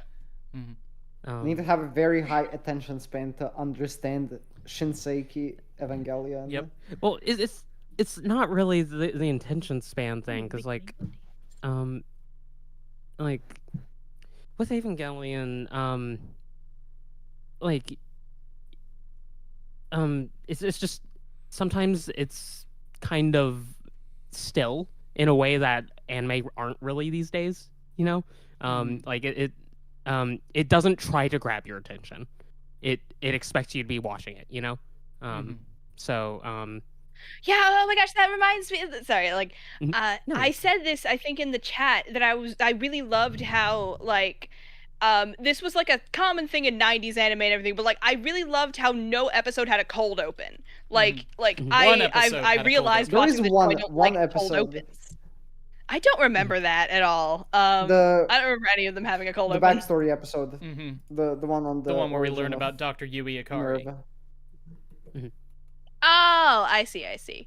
Well, like, it's like I liked that like the cold open was like not like a thing that they utilized constantly, because to me, like, opening with Sankaku, like, just like keeping going with that thing is just like, there's something enchanting about it. Like, it, like, the show sets out to say to like grab you, not necessarily by like not necessarily laying hooks into your brain, but like sort of reaching out and going, you want to see this, I promise you do, I'm not going to tell you anything. And like it's like a little mysterious. It's like there's like a mystique to opening with an opening number that like is a song and like everything, as opposed to opening with, here's what the episode's about, you should stick around to see how this resolves. Like, you know? So, funny thing about the opening, it was originally intended to not be a pop song. It was intended to be something similar to Polovstian Dances, which is an old, like, Russian classical piece. It wasn't actually a Cruel Angel's Thesis until, like, later. See, that connects so well to, like, the scene with the Russian dolls. That, like, yeah, I was just thinking.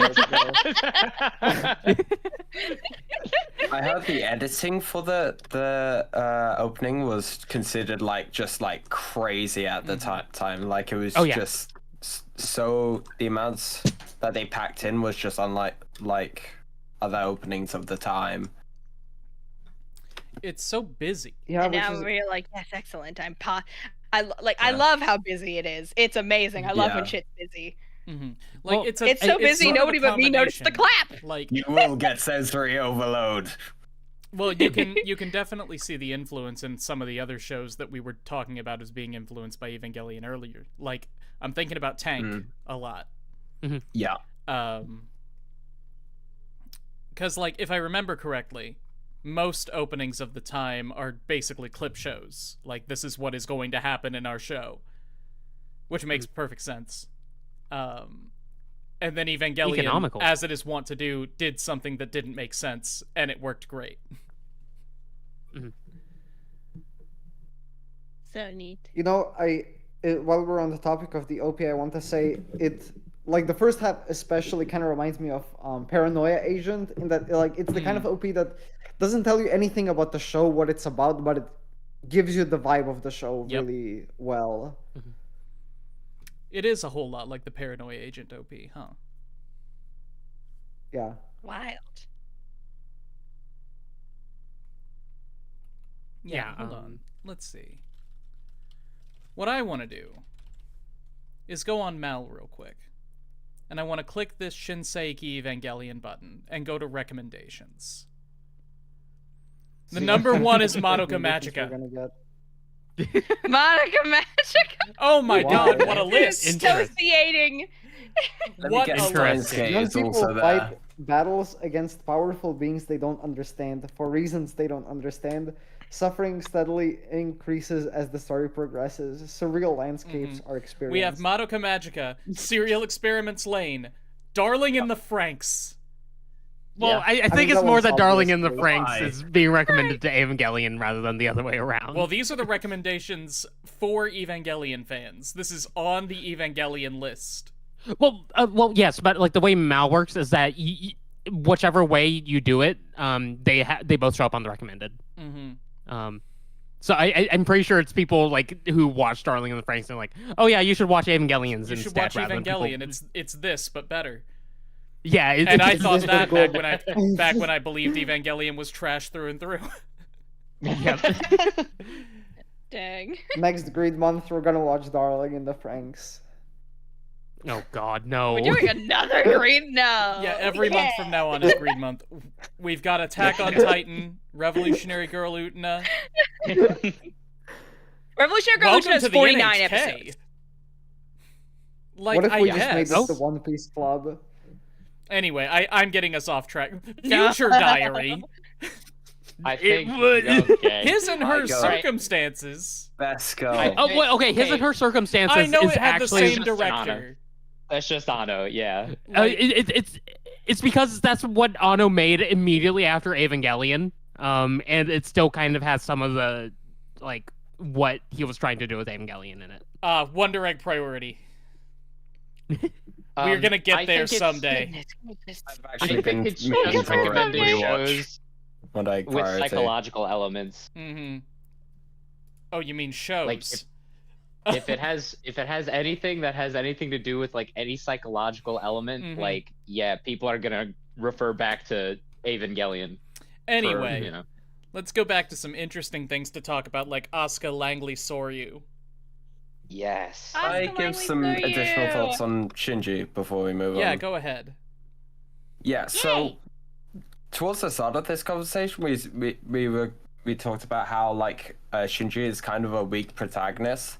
I'm Mhm. kind of starting to feel differently about it.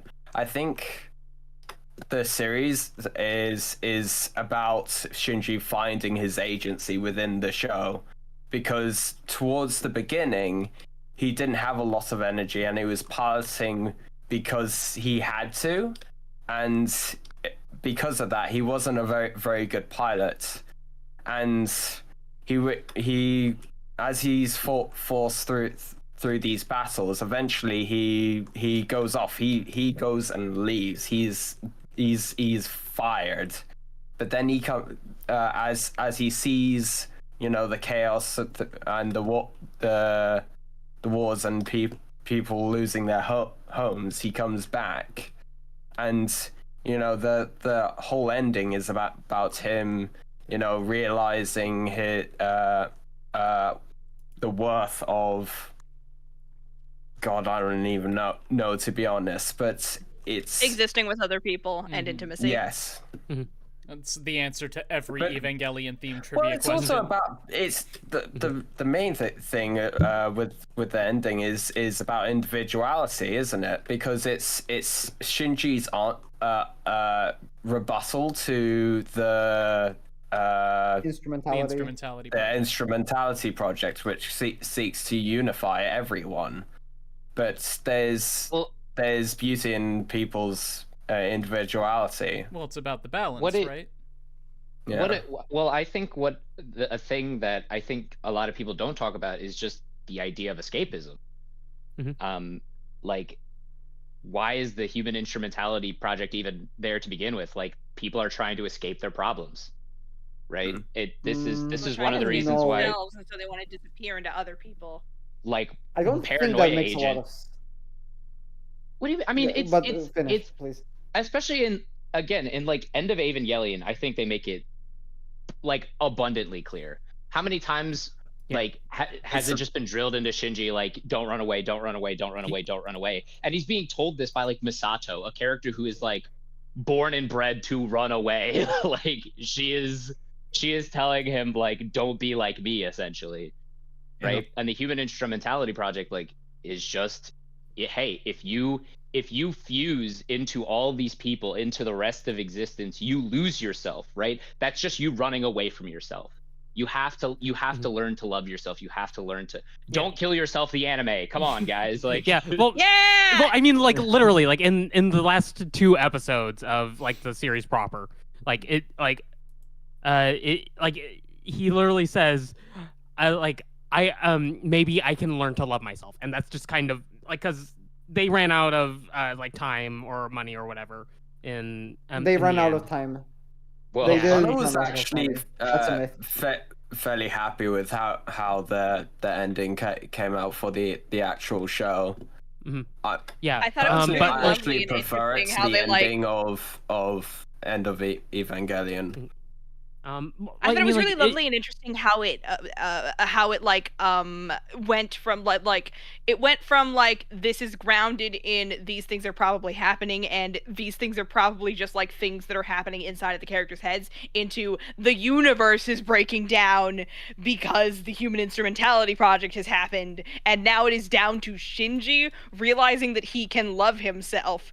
Like it is down to him to like create a world where like everyone can love themselves almost. That sounds really crazy, but like it's like everyone says like congratulations to him at the end because like he's been spending the entire fucking show trying to find this thing that he can give himself from other people. Like he doesn't realize, wait, I do have the power to just give love to myself. That's a thing that I can do. I don't even need to know myself particularly well to do that. I can just say I'm worth loving and being here. And that's that. And I think that's really lovely and I like it. No, it's okay, like so if okay, go ahead. Part of Shinji's big responsibility at NERV is to save the world. He's protecting billions of, well, probably not billions anymore, but he's protecting a very large population of people he has never met and will never met from threats that he can barely understand. And he does that at great risk to himself.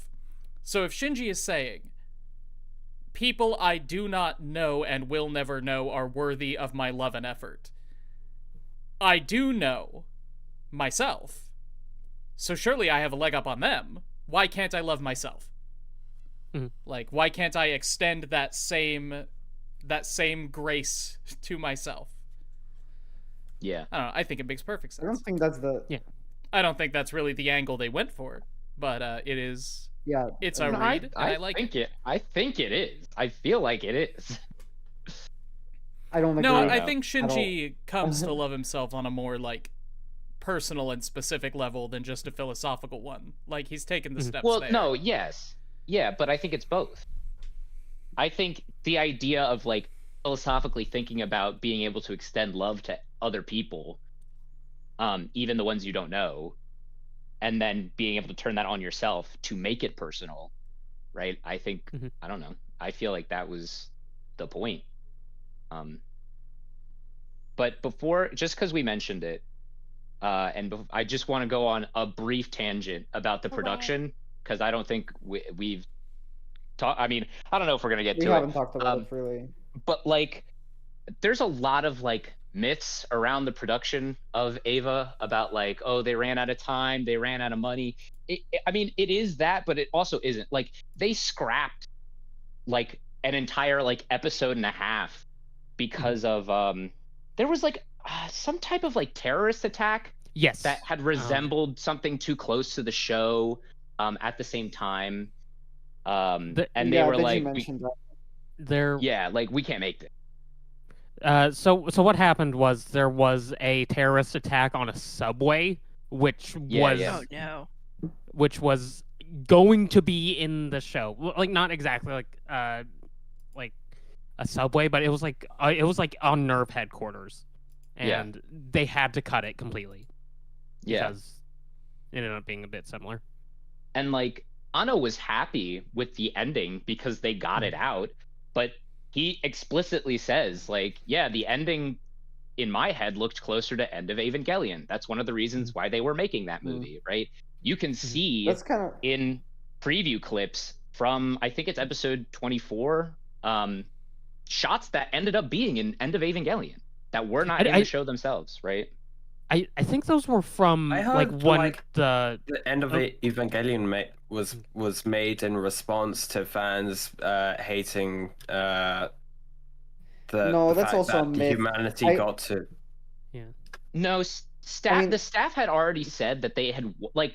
There are multiple interviews with staff members that have literally said like we wanted to make a movie, like delving into the end of Evangelion more. After the fact, they didn't know if they were going to be able to get to do it because they didn't know if the show was going to be that big of a success, which it ended up being. But like they wanted to do it.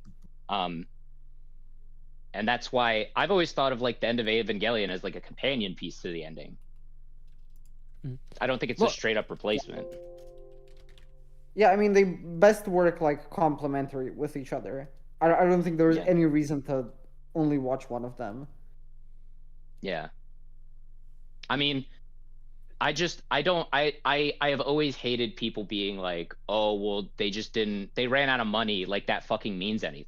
Like, and like, that's why the things became really scribbly and like it was just like marker drawings, and I'm like, no.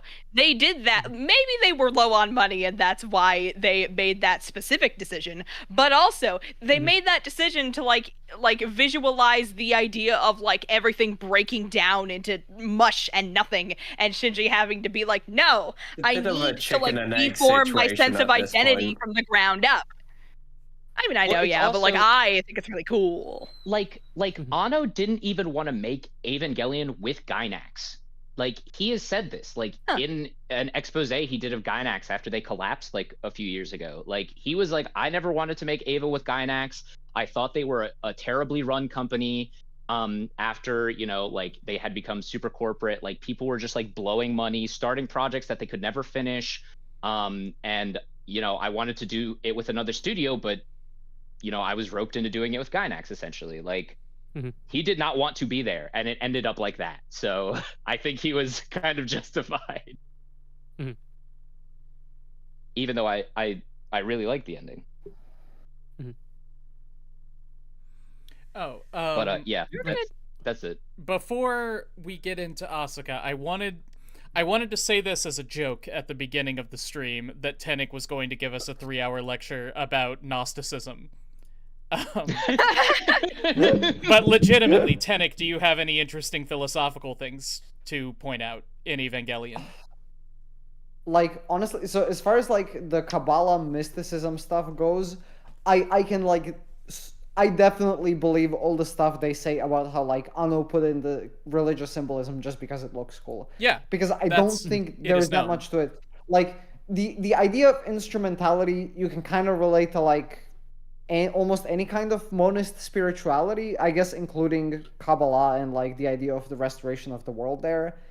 So I mean, it makes some sense. It's not like completely empty, but you know, if you held me at gunpoint and told me like write a comparative essay analyzing Evangelion through Jewish mysticism and Gnosticism, I would be like, oh man.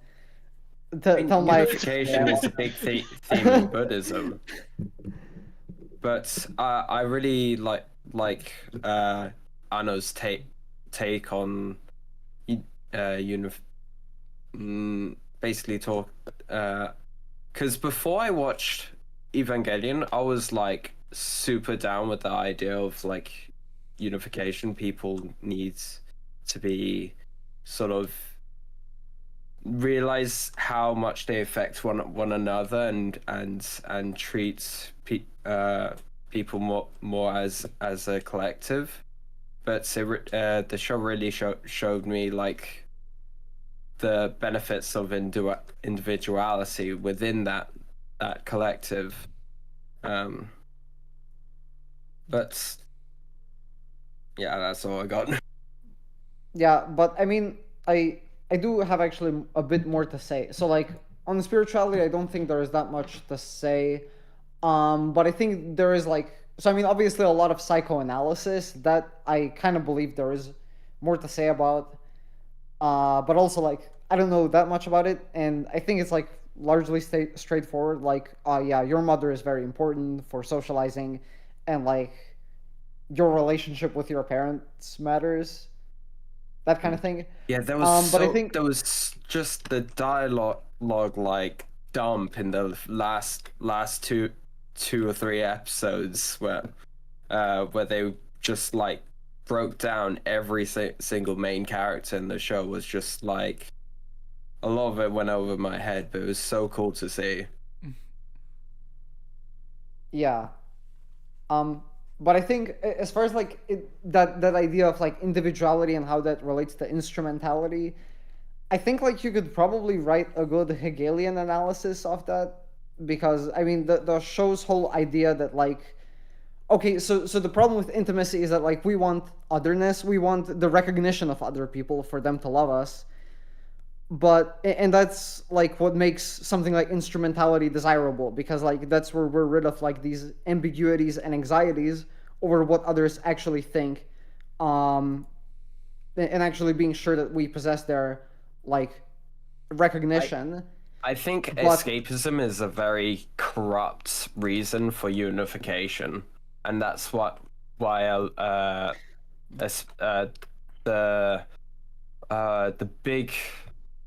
the corpos that were behind Nerve were so Seele? unlead. Yeah, Seele, I think.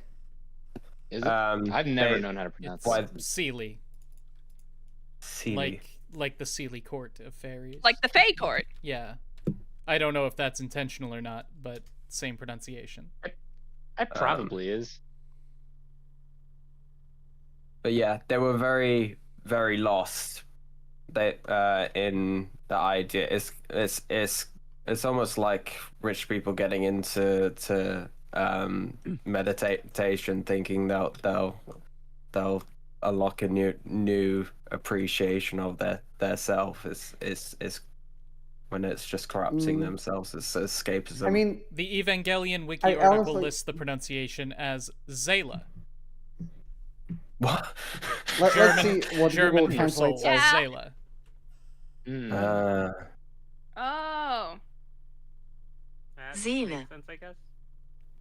Zila. I always thought it was Seele.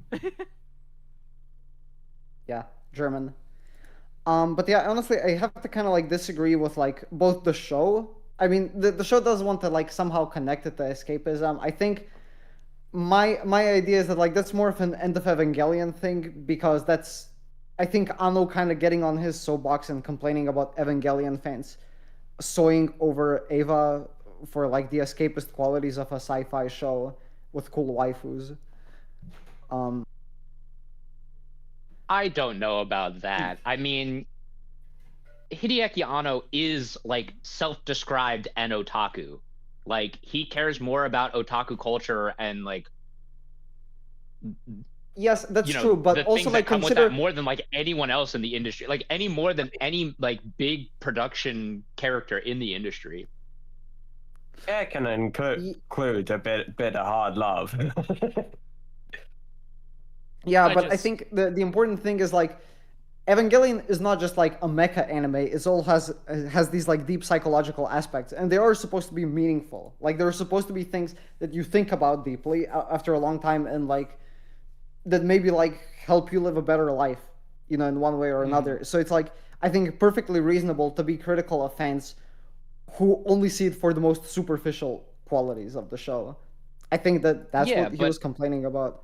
And like he compares instrumentality to that kind of escapism, like otaku escapism. Well, yes, I agree with that. But like, I think a lot of people think that is like a complete rejection of it, when it's really not. Like, Hideaki Anno is like anime. Like, he is the anime man. Like not the YouTuber. Not the YouTuber. No. The real one.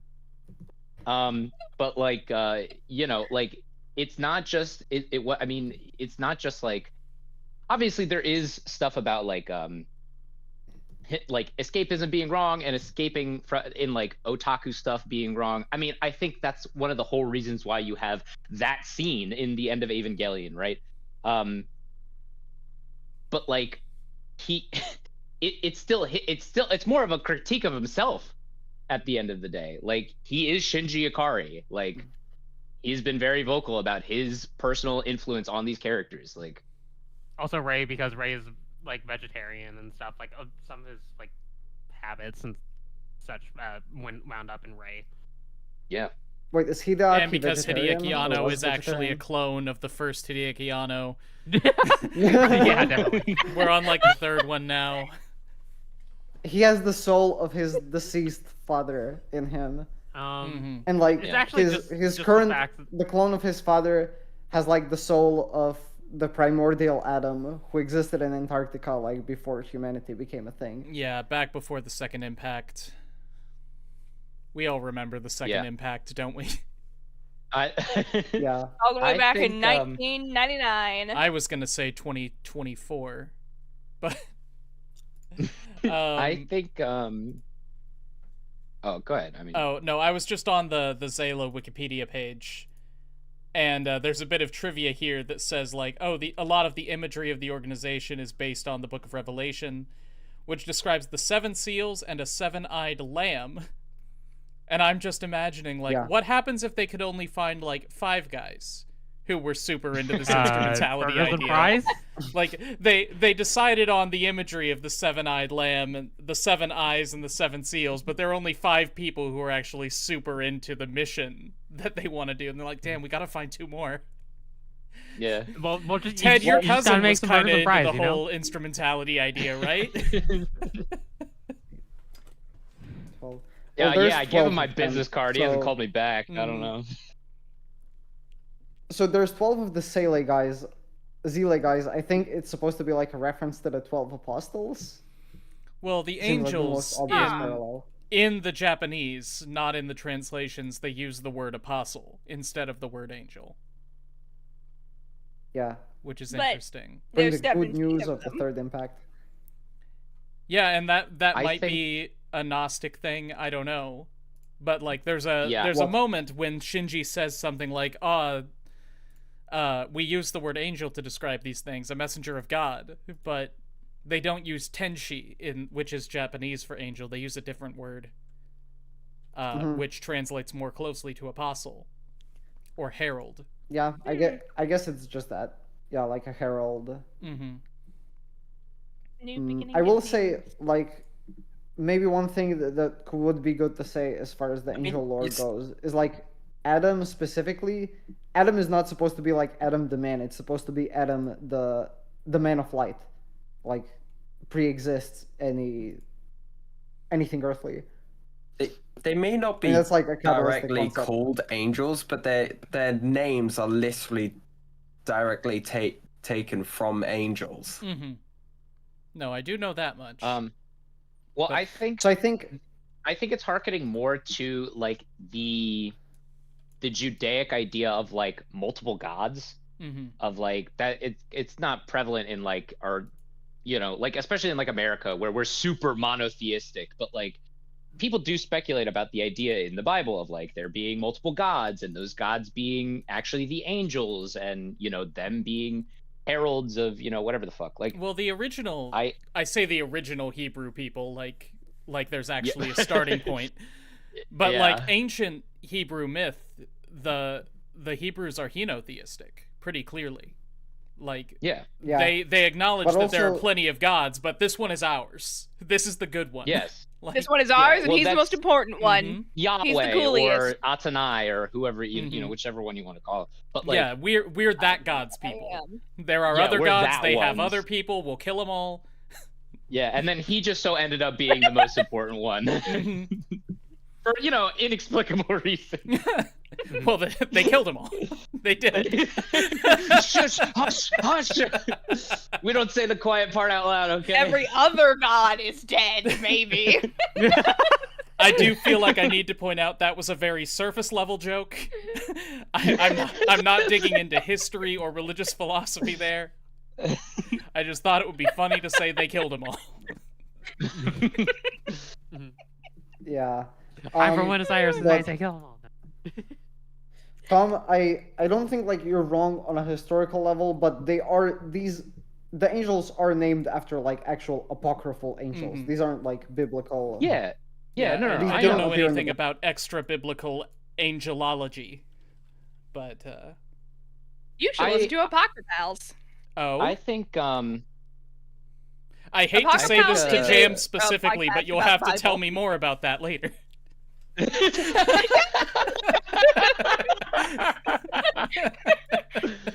hold on. Parentheses endearing. Yay! I think Anno, like we said before, like he is just using things that he thought was cool. Mm-hmm. Like I think he's taking a lot of ideas and very loosely using them, and incorporating them into, Ava. But like, I don't think, as much as you're gonna look for it, I don't think you're ever gonna find really one-to-one stuff in Ava.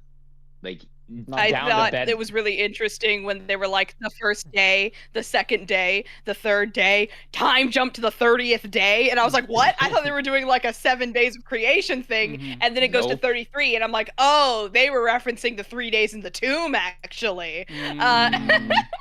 Oh, there was a moment. But then they made it 33. There was a moment, I think it was Gendo who said it, but somebody said something along the lines of, why didn't God just stop at the 4th day? That's interesting. Now that you pointed that out. Him? No, they I said. actually don't remember who why said did that. you? Why did you even make people? Why didn't you just stop at the 4th day, and rest? Is that like when they go to Antarctica to pick up? I'm not sure. I don't remember when.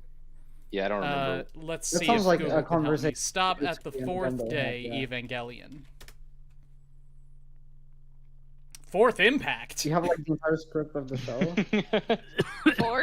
What was Gendo up to during the 4th impact? I think these rebuild movies get crazy. Yeah, 4th impact is rebuild. Don't worry about it. Maybe you're just like I've got nothing. Demented. Anyway, 4th impact is a cataclysmic event that occurs in the Evangelion 3 redo film and is fully completed in 3+1 thrice upon a time. The 4th impact is a prerequisite for Sayla's scenario for human instrumentality. Like, did anybody actually even understand the sentence that he just said? That's how fucking stupid those rebuild movies are. The 4th impact begins as the continuation of the 3rd impact, not fully realized in the 14-year gap. Evangelion 13 removes the 2 spears of Longinus from the body of Lilith, which is currently fused to Mark 6. After the removal of Lilith's corpse is destroyed, exploding into a red liquid. Mark 9 decapitates the previously dormant Mark 6, causing it to reactivate, freeing the previously contained 12th angel in the process. After Unit 2' Gamma fails to kill the angel. Evangelion 13 absorbs the 12th angel and the 4th impact begins. The gates of Guff open up, pulling the black moon from the ground. The Golgotha object can be seen in the center of the gates of Guff, seemingly returning to Earth to allow human instrumentality to be realized. In an attempt to stop the impact, Kaoru takes control of Evangelion 13, plunging the spears of Longinus into it before allowing the DSS choker to kill him. Despite his death, the impact is still ongoing as Shinji still remains an active trigger. Mari attempts to remove Shinji's entry plug as the power of Evangelion 13 decreases as it falls from the sky. Kaoru's image appears briefly as Shinji's entry plug is removed, leaving it ambiguous as to who exactly ended the impact. With both pilots removed, Evangelion 13 loses all power and shuts down. So don't worry, guys, they stop it. Yeah, they stay good. Good on them. Glad I had to wait literally 20 years to learn that everything worked out at the end. Don't worry, everything's fine. I just kind of assumed that like we're all fine here. How are you? If Kaoru said that there's only one person who can survive like the situation, the impact, the human instrumentality, Kaoru said there's only one person who can survive it, and I want that person to be you, Shinji. And Shinji like he's just like about it, and like I think the idea is that the idea is that by loving himself and he unlocks the ability to love everyone else around him, and in that way he kind of like, they say that like only what it becomes this weird thing where like I think the idea is that through loving himself he revives the rest of the world, because like the world that you see is like the world that exists. But two people survived it's very silly, but you know. But two people survived it though. Who are they? Shinji and Asuka. Well, Asuka. That's an end of Evangelion. Yeah, I guess. I'm just saying. I mean, you're right. That's the thing that James didn't see, so they wouldn't know. Sure. Well, there's the very famous picture that you have definitely seen of Rei's giant head on the orange sunset horizon with Shinji and Asuka staring at. That's end of Evangelion. That's how it ends. Yes. Yeah. This is how it ends. Yeah, that's not a promotional image. That's a screenshot. Yeah, no, it's just straight up from the movie. Not just straight up from the movie. That is the end of the movie. Yes. The last shot? I think so. Yeah. Well, it's not the last one, but it's one of them. God. It's very close. No, the last shot is Shinji sitting on top of Asuka after he stops fucking strangling her. Yeah, because the last word is her Spoilers. calling him a pervert. Yeah. Right. No. It's not a pervert. Like, she said Kimochi Warawi, which is literally bad feeling, but like how disgusting. It's disgusting. Like, bad not feels. Yeah. Mm-hmm. We spoiled one of the like most impactful scenes in the whole movie. Even so. Wow. Well, good thing we can't really spoil Third Impact. Oh wait, no, fuck. Well, no, I guess that's not a spoiler. That happens in the TV show as well. Yeah. Anyhow, we were going to talk about Asuka, actually. Hi, Curry. How do you feel about Asuka? Asuka, I love her. She's my girl. Yeah. Yeah.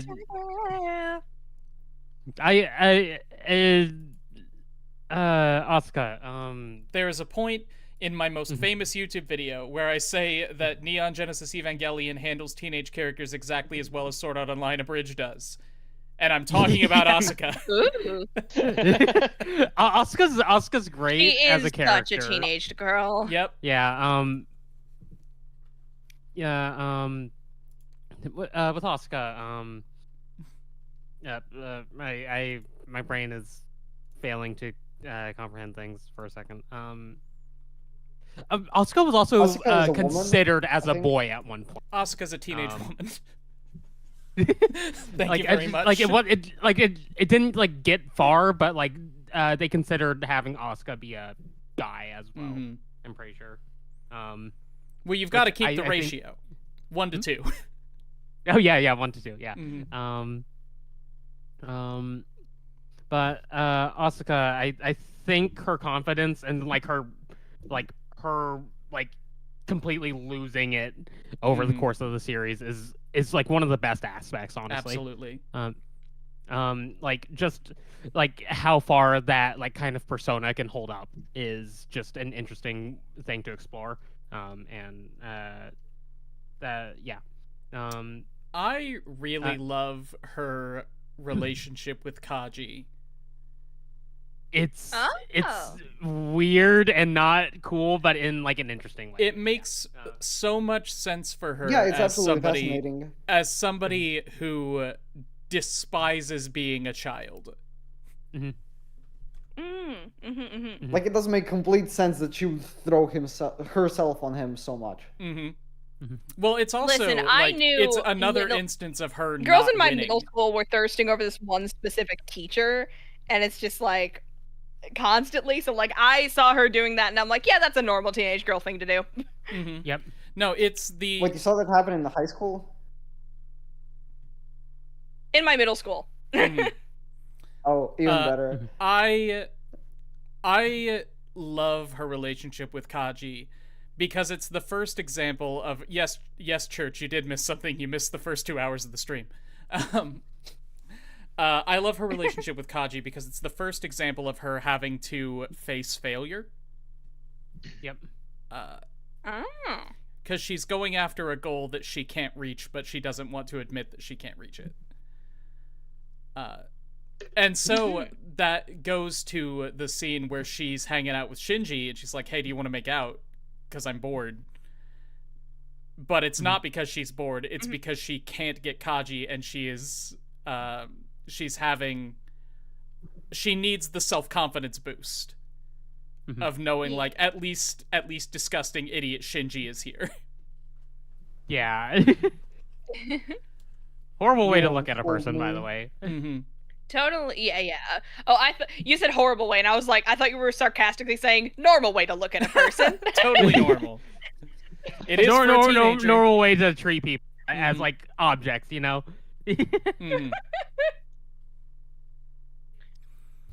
Yeah, you know, I always found the romance between I guess sort of implied romance between Shinji and Asuka kind of weird, but also there is no I guess romance interesting between Shinji and how... Asuka. I'm not gonna let that sentence be finished. Romance and sex is hanging over these characters' heads like a sword of Damocles. And it doesn't fall. What is a sword of Damocles? Shared trauma can do crazy things, and it doesn't. It's well, oh no, there was a bit of a retcon in the rebuild movies. Haven't you already had your one allotted mention of the reboot films? Sorry, my bad. But this is Ninja's Rebellion. I already have my rebellion. Ninja's Rebellion honestly sounds like the name of an anime movie. Didn't the author of that go to jail for reasons? I thought you were going to say tax evasion. No, but... I was thinking Rurouni Kenshin. Oh. Yeah, that was Watsuki. Yeah, he did. He's out now, though. All right. That's not a good thing, but he's out. I'm just. I mean, that's just we how can it put is. him back in. Yeah. No, we can't. We don't have jurisdiction in Japan. Anyway, we can personally put him back in jail. No, I believe in a rehabilitative justice. You know what I'm trying to say. I can't say it. I believe in things I can't pronounce. Sounds like a Winx transformation. Let's not put him back in jail until he deserves to go back to jail, no matter how much we feel like he should be there. Anyway, let's not put Asuka in jail until she deserves to go to jail. This is true. I do not think Asuka deserves to go to jail, but I do think she needs to sit down with the school counselor once a week. Yeah. It's like I on listen. Far opposite sides of the room. When Asuka was first introduced and I saw like her entire deal, I was like, this is a girl that I have met who I hate. Like, you know what I mean? Like I had a similar reaction to Asuka that some people had to Vriska Circuit.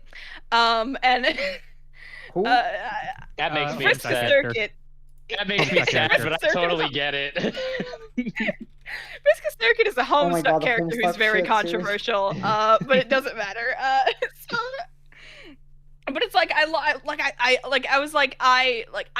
looked at her behaving the way that she behaves and everything. It's like I wanted to understand her. It's like I want to understand you because you are not a person, you are a character, and I think you could be interesting. I just need to get over myself.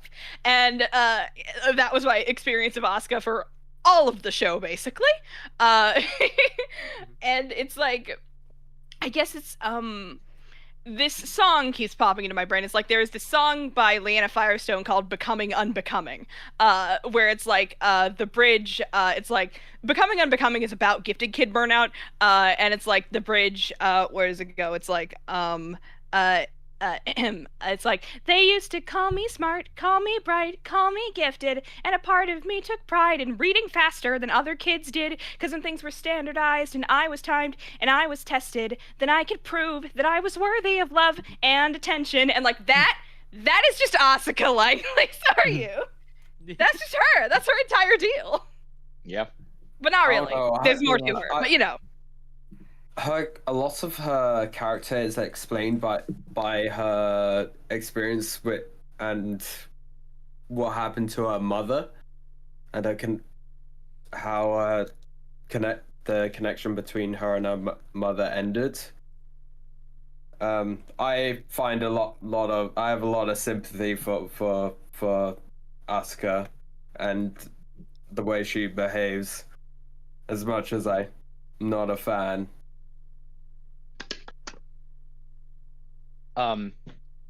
Asuka Langley Soryu is my favorite fucking character in the show, by far. I love her to pieces. She just like me for real. If that tells you anything. What? Can we hold on? I would never in a million years say that. Can we talk about the fact that her mom's name is Zeppelin? Wait, it is? Nobody's the mentioned that humanity. yet, but that didn't gravestone even said know. Zeppelin Soryu. Oh, the humanity. Oh my She God. is German. Yeah, that's it. That's a common German name for a German woman. word. I don't know why that's my sticking Zeppelin. point. It's like, who names a girl Zeppelin? Like, Lead, maybe? All right, I see you. I mean, I think it's if we were to try and think of random Japanese names, you know, like I would not say Yeah, Zeppelin. No, no. I would probably say Oh, no. Hitomi. Yeah, yeah, but like Kirito? it No. really depends on how much German they actually knew. I don't think they had like translators. They'd probably just grab random. I'm not saying they did Words from anything horribly dictionary. wrong. It's just funny. It's just, It yeah, is no. It's A silly little sticking point. Mhm. Anyway, I think Asuka. I don't think I realized this on my. Well, I didn't realize this on my first watch through, when I was a kid. But I think I realized this when I rewatched it a few years ago. I think Asuka is where the love that I get of characters who are born to lose come from. Like characters who are created to be second place, who are created to be not good enough. Because I think there's something like inherently interesting about second place. People who are like, I want to win. I want to prove something. I need to prove something to prove that I exist, and I'm not going to stop until I do, and constantly being beaten down over and over and over and over again, right? Like the reason that I think Asuka wants to be grown up is because her mother didn't think, like, she thought of her she didn't even think of her as a child, right? She wants to grow up to gain her own autonomy away from her childhood, right? And I think how we were talking about her relationship with Kaji before, I think it's super interesting, especially because Kaji doesn't he obviously is like, no, I'm not gonna sleep with you. No, I'm not going to fuck you. Yeah, but he still lets her hang around, right? Mhm. He still lets her be exist around he never him as shoots her down. Yeah, exactly. Because he understands how devastating that would be for her psyche. Yeah. But also, because she knows that he's not going to accept, she never pushes for it either. Yeah. It's always like this little game between them, sort of. Yeah. And I think that game, that's the only time where you see any type of levity to her character, is her trying to play that game, because again, she wants to win. Mm-hmm. That's what her entire character comes down to, is her proving herself through winning, but never being able to, and eventually just being like, I'm useless, I'm fucked up, I can't pilot O2 anymore, until, well, this is end of Evangelion, but until she's like, oh, I've actually found something inside myself, and realized something about my mother, and now I'm going out like a badass. Even then she still doesn't win. And I think the way that the show constantly like plays with your expectations of her, even though you know Shinji is like gonna come in because he's the main character, he's the one that's gonna save the day. He pilots the badass robot. Yeah. Yeah, pilots Here the badass comes robot. idiot Shinji to save me and everyone again. Yeah, but still, how much like Asuka drives like thematically through the show, like how much she actually pushes the show and other characters, because like I remember Digi making a video about this, you know, however many years ago this was, but like when she shows up, she's like, it's like a fucking explosion. She literally shows up and is like the most loud and proud and rambunctious character in the entire series, and colorful at a point, and colorful, yeah, straight down to design, right? At a point in the show where everything was starting to feel a little, not stagnant, but everybody was like starting to like settle into a routine, and here comes Asuka just completely shaking it up, and I think stuff like that, like holding off that big of a character until episode 8, like the fucking balls on Ano to be like, yeah, we have this one of the most, probably the second most important character in the show. I guess maybe you could say Misato. But we're not even going to introduce her. And yeah.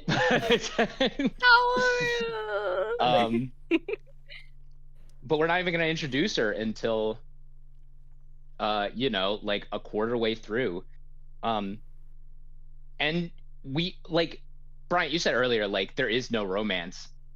And it's like, that's kind of the point, is that the close proximity of these two teenagers who clearly, like, Asuka wants to be an adult and have sex with boys because that's what she thinks is going to make her feel fulfilled. But she can't have sex with actual adult men because they're not going to. And she's not going to settle for idiot Shinji because that would be a loss. Yeah, and she's not going to settle for idiot Shinji. But the idea of Shinji being there is still like, fuck. Like, god damn it. Like, I have to even like think about it is disgusting, right? Well, it's also infantilizing, right? Because you have an adult authority figure who normally, when you have two unrelated 14-year-olds of compatible genders hanging out together in your apartment, you don't leave them alone. Yeah. But Misato does. Absolutely. Because she doesn't think anything's going to happen there because she sees them as children, which is awful for Asuka. And also, Shinji doesn't care. But I think I don't think it's just about Asuka wanting to be adult. I think she also does want Shinji to like actually fulfill some of her emotional needs. I think like that's especially apparent in episode 22 when she's like thinking about Shinji while like the angel is inspecting her mind. And you know, she thinks like, you won't even hold me. I think that's like the line that's probably the most telling, that she does want Shinji to like love her and to like get what she wants to get out of him. She just doesn't want to say it out specifically. And that's what Shinji hates especially. I think that is part of the problem with her, is because it's close proximity. It's because she sees Shinji, right, every day. And also she sees him as a winner, right? She sees him as the thing she can't be. True. And like, that's part of the thing that pisses her off about Shinji, is that like, he doesn't even acknowledge that about himself. He doesn't see himself as somebody who's like, you know, able to pilot the Eva and be a badass, you know, like she wants to be. And like, that's what, like, okay, all right. Like, I like the original ending a lot, but I also like End of Evangelion a lot, because like, you have this ending scene between the two of them, and you like, Shinji is like choking out Asuka. And she just like gently like puts, like very gently, delicately puts her hand on his face, like caressing it and being very gentle and affectionate and intimate. And then he stops, and then she like thinks about it for a second, and she's like, "No, fuck that. Actually, you're disgusting. Like, I would rather die than fucking be with you." So I think it's always this push and pull of like she does want something from Shinji, but she realizes at the end of the day, like, no, fuck that. Like, I don't like this guy. I think that relationship's fascinating. I guess it's like a matter of like which side of you believe is more representative. I think the side that wishes for affection is more genuine, and that like the fuck you side is more like the facade. It's all just a part of her psychological complex that wants to like be independent to, I guess, deal with the trauma of her mother dying and leaving her behind. Both of those sides are part of her, right? That's like an important piece of like the themes. Yeah, that's the kind of like what Rey's whole character is about, or like that she explains to Shinji in like the episode on the train, where they're like, talking to each other or whatever the fuck. Oh yeah, my favorite episode is like the one where Shinji just like gets swallowed. Yeah. But like the fact that multiple sides of people, like, yeah, though that's still you. Like, you still have to confront those sides. You can't just get rid of them. You can't run away. Those are still there. Also, this has made me realize all the characters in the show were like they were so mature for their age in the most negative way possible. Yeah. Oh, I think I understand exactly what you mean. They were matured for their age, like they were thrown into a wine barrel. They like, oh my god, Asuka's saying like I grew up faster than anybody, and she's saying that like it's something to be proud of, and I'm like, baby girl, no. Oh no. Baby girl, no. Asuka, no. I had a thought here for a second. Does everyone Asuka knows have the approval of someone whose approval she wants? Because Misato has Kaji's approval. Oh. Rei has Gendo's approval. Shinji also kind of has Kaji's approval. Has Misato kind of? Shinji has Misato, but he has Unit 1. Yeah. Shinji has a better connection with his Eva than she does. And you didn't even have to try for it, and I think that like destroys her. I think everyone in her life is better than her in a way that she cares about. Yeah. Oof. Yeah, which is why she copes so hard. She's so good, man. God damn it. She is a good character. But like, hold on though. Oh, good. Because she has, at least before her total breakdown, she's better at syncing with her Eva than Rei is. I mean, Rei but she doesn't care about Rei because she's. I know, but that's what I'm saying. That's what I'm saying is that she is also better than other people, but doesn't recognize it because of the people she's worse than. Gotcha. Her jealousy only blinds looks her. forward, not backward. But I'm still building that argument. Hang on. Because she has a better relationship with Gendo than Shinji does. This is true. She I has. don't think we even see she them has interact, a better do we? relationship with Kaji than Rei does. So funny. I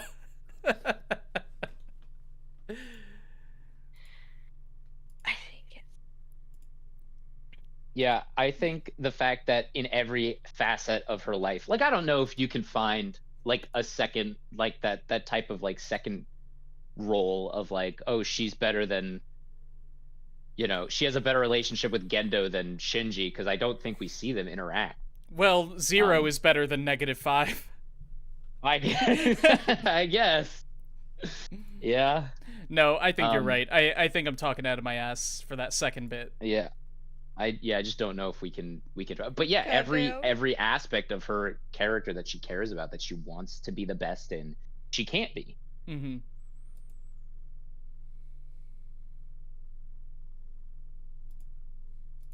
Yeah, well, that's it. Wrap it up. We haven't talked about Misato at all. That's the analysis on Asuka. We haven't talked about Misato Misato at all. Oh god, I think that's the thing that really Reading the made me wiki, fall in love with the show. What were we waiting on? Misato? Well, I don't know. Yeah, Misato. We were talking about Misato, and I think the thing that really made me fall in love with the show was in the first episode when Shinji just like passively sasses Misato. Like at one point while they're like I don't remember like at what point in the fight it happens or like whatever. It's like the like she's driving him to nerve, but then the angel is fucking shit up and she's over here like, oh god. And like at one point he like sasses her and I'm like, oh wait, no, I love this show actually. I've decided I love it. I can't for the life of me even remember what he said, but there was just like the moment itself is so clear in my mind that I'm like, yes, this is exactly it. What I remember is them driving to Nerve and him looking at all the batteries that she's stolen. And her saying, it's okay, I'm a civil servant and this was an emergency, we're allowed to steal things. We're allowed to steal things. And he's like, judgment. Misato is incredible. I think of all of the characters' fronts, like all of the personalities that they put on for other people, Misato's is my favorite. Yeah. She's friendly and competent. Well, she really has two, because she has the one that she puts on for the kids, which is this friendly, competent, cool older person, like, who sees you as a colleague, but also allows you to have your vulnerability, like, who sees you as a colleague but lets you fuck up because you're a kid, like that kind of relationship. But then also her military persona, where she is the commander/major at Nerve, and if you cross her, you will be shot with a gun. I mean, I would also add a third facet of herself where she doesn't show it to anybody, which is, I don't know what the fuck I'm doing. No, that's her real self, as far as I'm concerned. Somebody, please, dear God, help me. Yeah, the person that anybody in this position would be, which is the person who has no idea what they're doing, because how could you ever have a role model for it? How could you ever, following the theme of the show, connect with another person in this way to let you have any idea what you're doing? I don't think I understand your point, honestly. She doesn't have anybody she can look to understand how she's supposed to act in the position that she's in, because, like, everybody in that position is always putting up a front, because you have to if you are in charge of other people. You can't let them see your vulnerability. You can't let them connect with you on a human level, because then you are a human to them and not a boss. Right. So Misato doesn't have anybody she can look to learn how to be a human and a boss, because she only has Gendo and Ritsuko who are anywhere near that position, and she has not connected on a human level with Gendo, and she can't connect on like a superior subordinate level with Ritsuko. Yeah, they're peers. You can never be both. And she has to be both. One thing that I think is addressed by, it's a theme throughout the entire show, but I think it really falls into Misato's lap the most, is like generational debt. Like every character is affected by their parents in some way, shape, or form.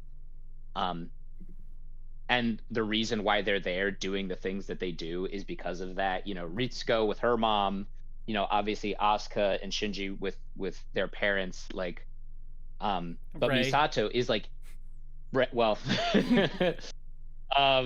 Misato is like explicitly there because of her father, like more than anyone else.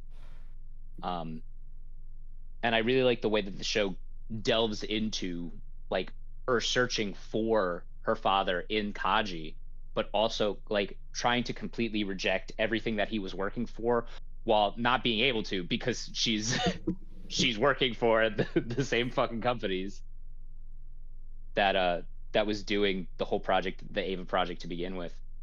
And I think it just really has something to say about like obviously being pissed at like how your parents treated you or how they left you behind or how they did this or that, but still ending up being in a cycle of like trying to prove yourself to them, even though they're gone, they're not here anymore. Or I mean, I guess with Shinji, his dad is still there, but that's never gonna happen.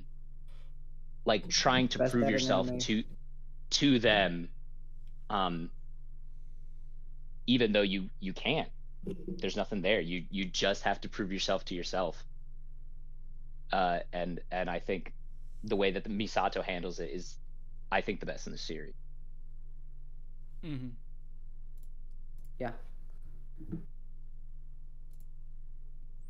Well, it is Why is 1:30 Gendo Ikari now. like Anyway, that? yeah. Oh shit.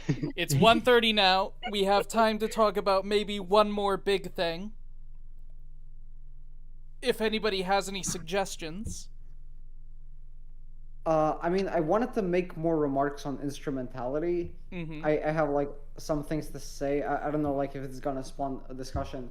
So the first, just to finish like a line of thought I didn't get to finish before, like when we were talking about the philosophical aspects, and I was talking about like recognition and otherness, and I think like certainly you could like analyze Evangelion through some like Hegelian philosophy by talking about how like it has this idea that like we want the recognition of other people, but we only do so because they are actually other. So like the reason why the show thinks Instrumentality isn't going to be satisfying is because it's a state in which you aren't really other from other people. And you can only be the kind of being that desires other people if they are other. Mm-hmm. Yeah. Become a state in which other people became an extension of yourself. There's no point in harming your own hand. Well, okay, let me maybe clarify this more, because I think it can maybe come off as abstract, but I think the idea of Instrumentality, what you actually see happening concretely, is that like everyone can enter everyone's mental states. So like normally we live in like separate bodies, our minds are cut off from each other, so we have to like guess and infer what other people think, how they feel about us, just based on like their expressions, how they act. And that's like inherently ambiguous and causes a lot of anxiety. But like, what if I could literally tell how other people feel by feeling their feelings about me, by like hearing their thoughts as immediately as I hear my own thoughts? Instrumentality is just the fulfillment of that, because it's not like different souls are not different souls. We do see them stay different. They're like different red orbs. It's just like in this sea of LCL, they can actually be connected instead of separated. I thought the whole point of the Instrumentality is to bring people together, to unify people into one being, so there is no other, and any the disconnection it's like between people is what Trek. brings suffering, is the idea. Yeah, and I mean, I think that's why we need to talk about this carefully, because it is true in a way, like it does achieve this. But it does achieve this by achieving the state where like we all have access to each other. Because like, look, if I define myself as being different from Tom because I don't know what Tom is thinking now, like maybe Tom hates my guts because I prevented him from winning with Cowboy Bebop. But I wouldn't know that never. Unless I triggered Instrumentality and was able to have like an introspective dialogue along with him, where I face all of his trauma and act as like some kind of psychotherapist. We're like solo psychotherapists to each other. So yes, there is like this important element of being one thing. But also, I don't know, maybe you could consider it like a limitation of the show. Like, the show still needs characters that are going to talk to each other.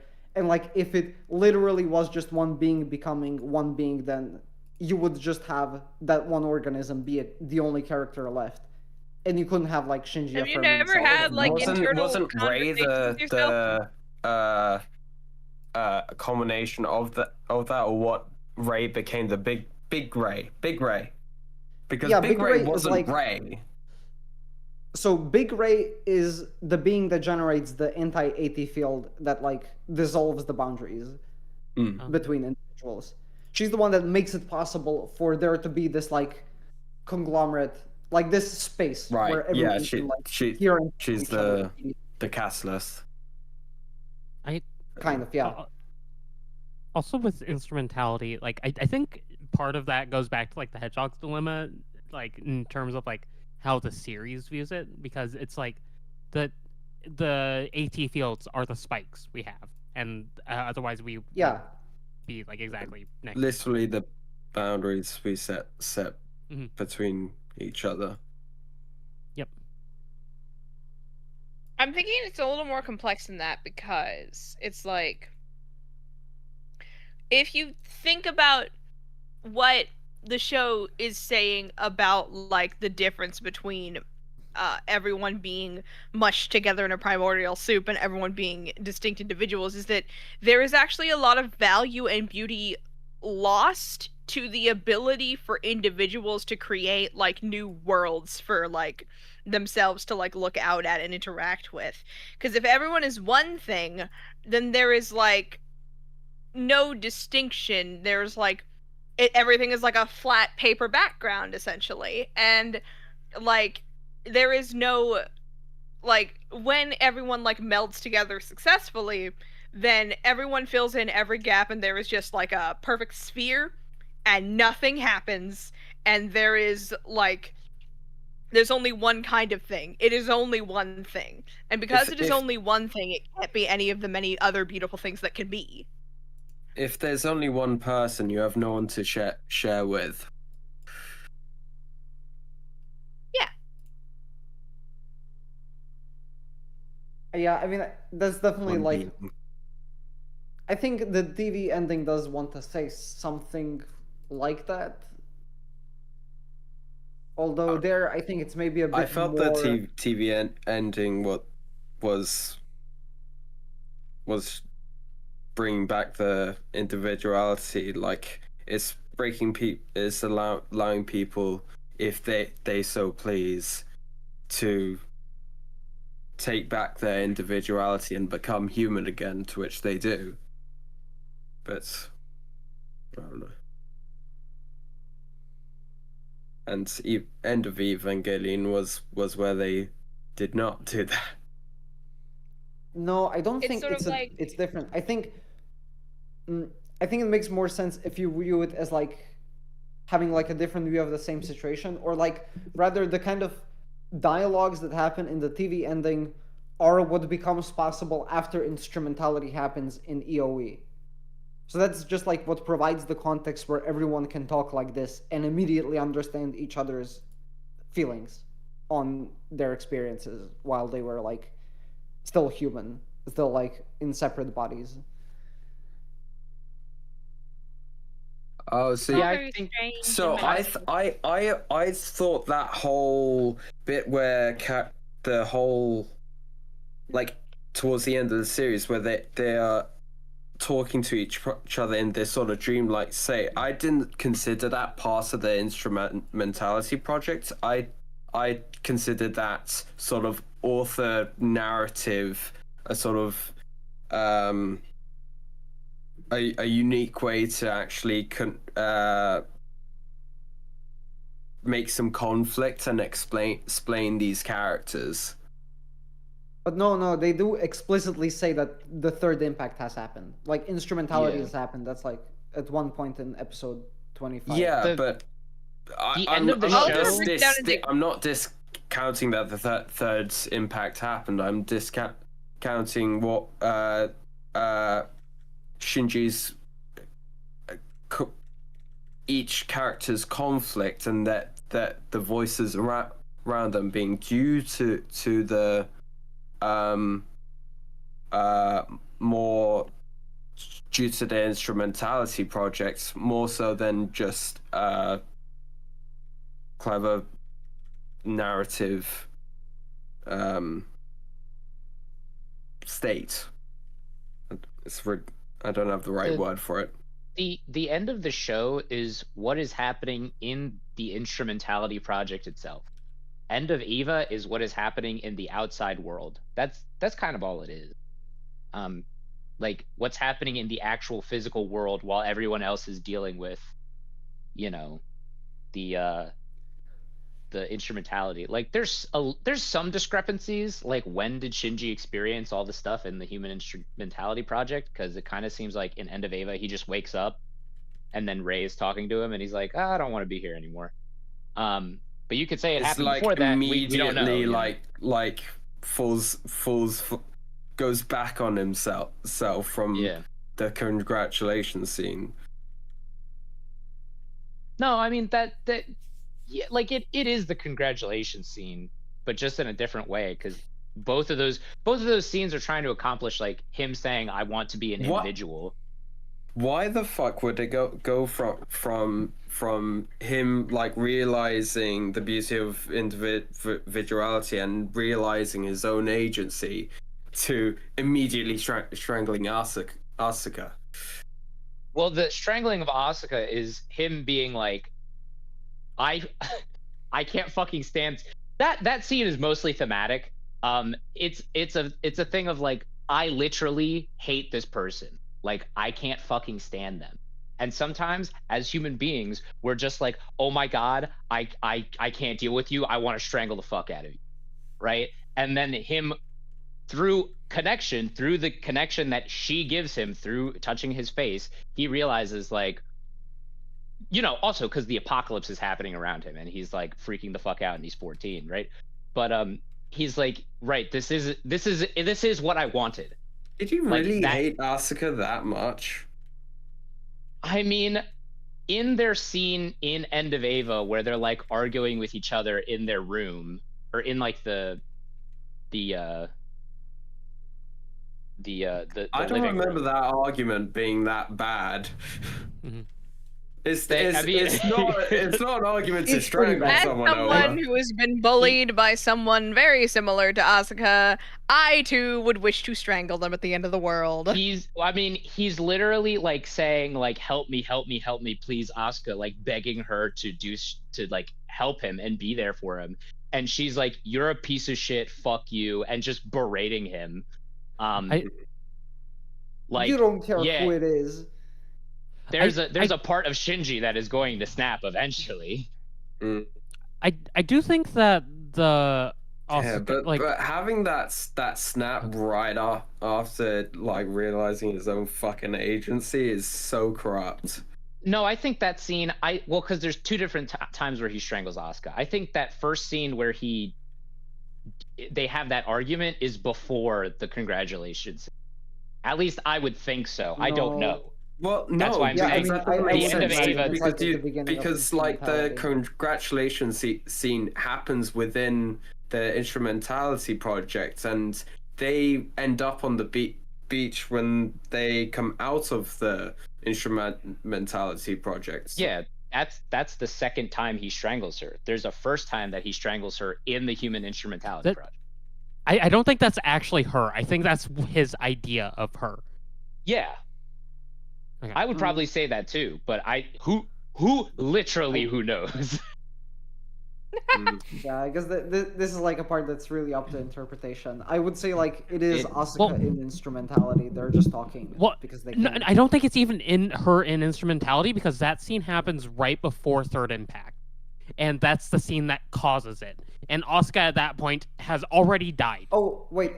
But consider, fair. I mean, exactly. Asuka has already died, so she's already a part of the organism that like Unit 1 is forming.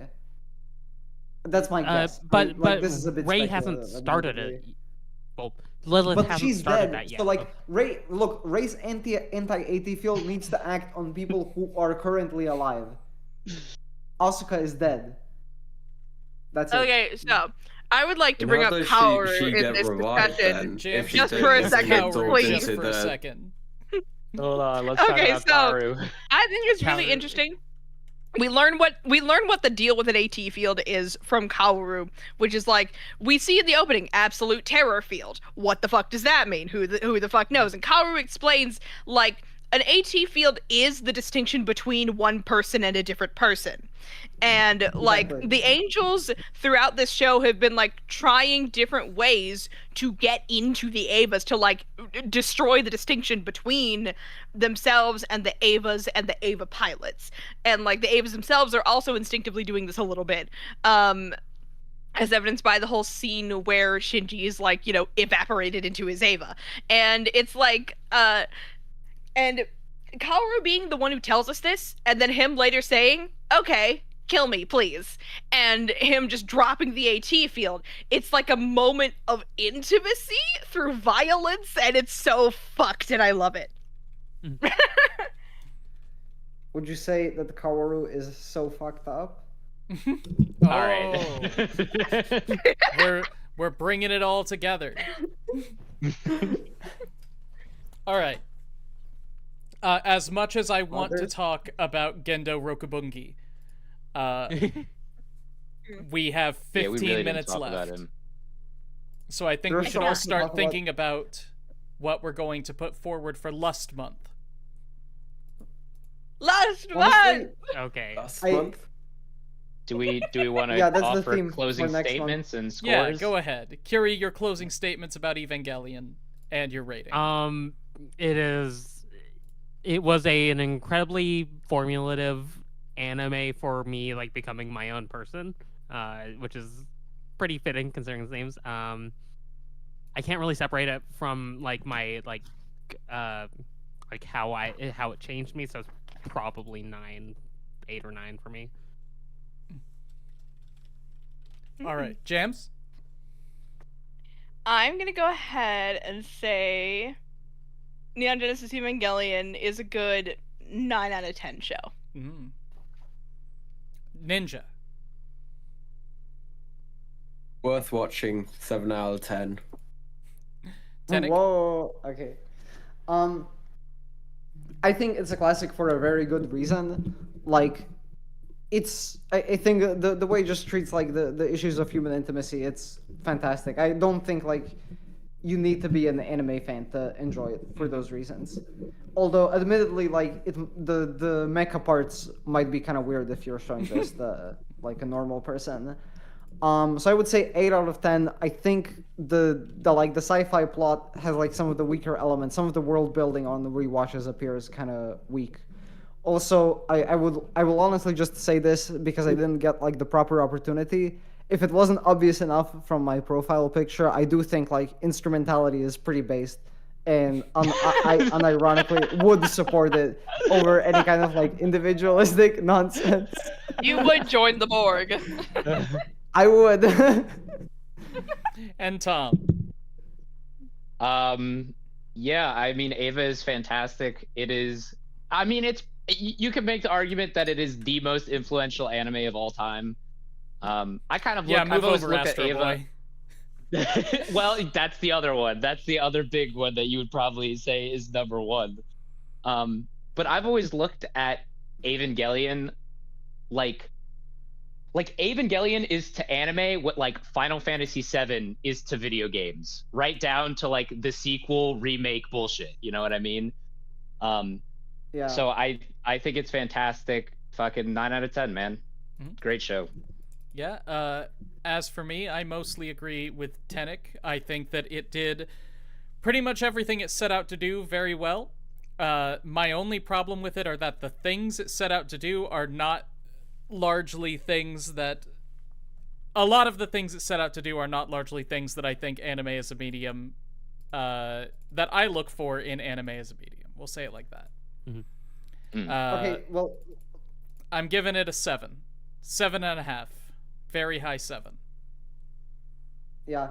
Brian, actually, since we didn't touch upon it, I just want to ask you right now, like, I would guess that the reason why you hate the TV endings would be exactly the reason why you thought you would hate the whole show before, which is that you think it's, like, pretentious philosophical essay writing and not really treating the show like I definitely overestimated,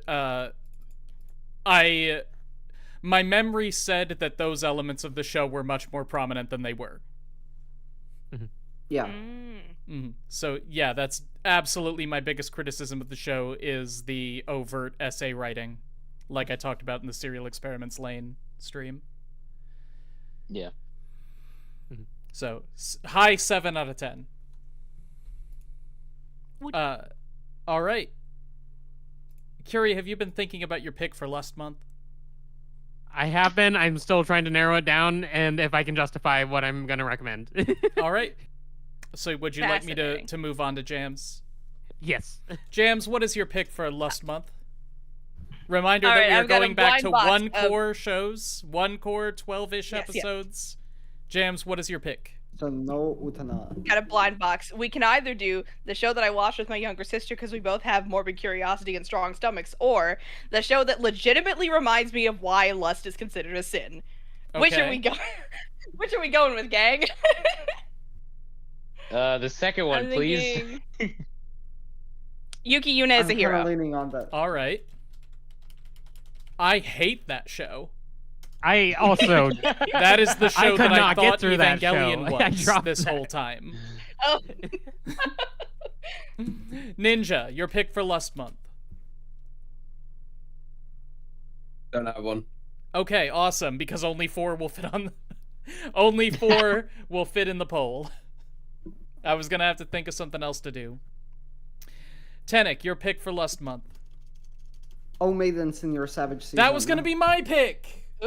Oh, which one? What? Well, What I was mean, that? if we have 4 spaces, then I don't think... Like, you'd have to find a way to put 5 picks at least, right? Oh no, that's what I'm saying. You're That going was to gonna be my include pick. I'm Curry. so glad somebody else said it. Yeah, yeah. Wait, which show? I was just looking at it, actually. Oh, Maidens Oh, in your Maidens in your Savage Savage Season. Season. Oh, Yeah. okay. All right, I've Tom. only ever seen it once. I don't know. Keijo? I don't know. Hey, Joe. How many exclamation points is that dropped again? that series. That was a hard watch. I think there's 4. I thought it was 8, that the but I one where think they I might be fight with thinking their of ass? Batum. Yes, that's the one. Oh, I think Batum only had 2, or maybe it had no, 3. I don't remember. Batum really went busy Oh. with it. Yeah. Curie, what you got for us? I don't think I can justify it, but the one I'm thinking is the Ninja Assassin Living Under One Roof, because there are some boob-related elements. Oh my god, there are boobs in it? Yeah, there are boobs. That's all you need to say to justify it. Many such Okay. cases. Cool. Tits in my anime? No way. Clearly, Next they time you succumbed. write them. They Tell me that succumbed Lycomen to exists. lust. That's definitely the past tense of succumb. I mean, if we're going off boobies, like it's we might as well put fucking Dragon Maid in there. Oh God. Well, How we many can't because episodes- it has multiple seasons. Yep. Oh, How it many is, yeah. episodes is Seikon no Quasar? Hold on. Oh no. Hold on. Oh dear. Mal. It's also no game, no life. Seikon no Quasar. We already watched that.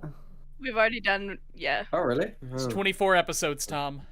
And has a second fuck. season. Ah, shit. Well, I never watched the second season. All right, we're all locking those in. Yeah. Lock it in.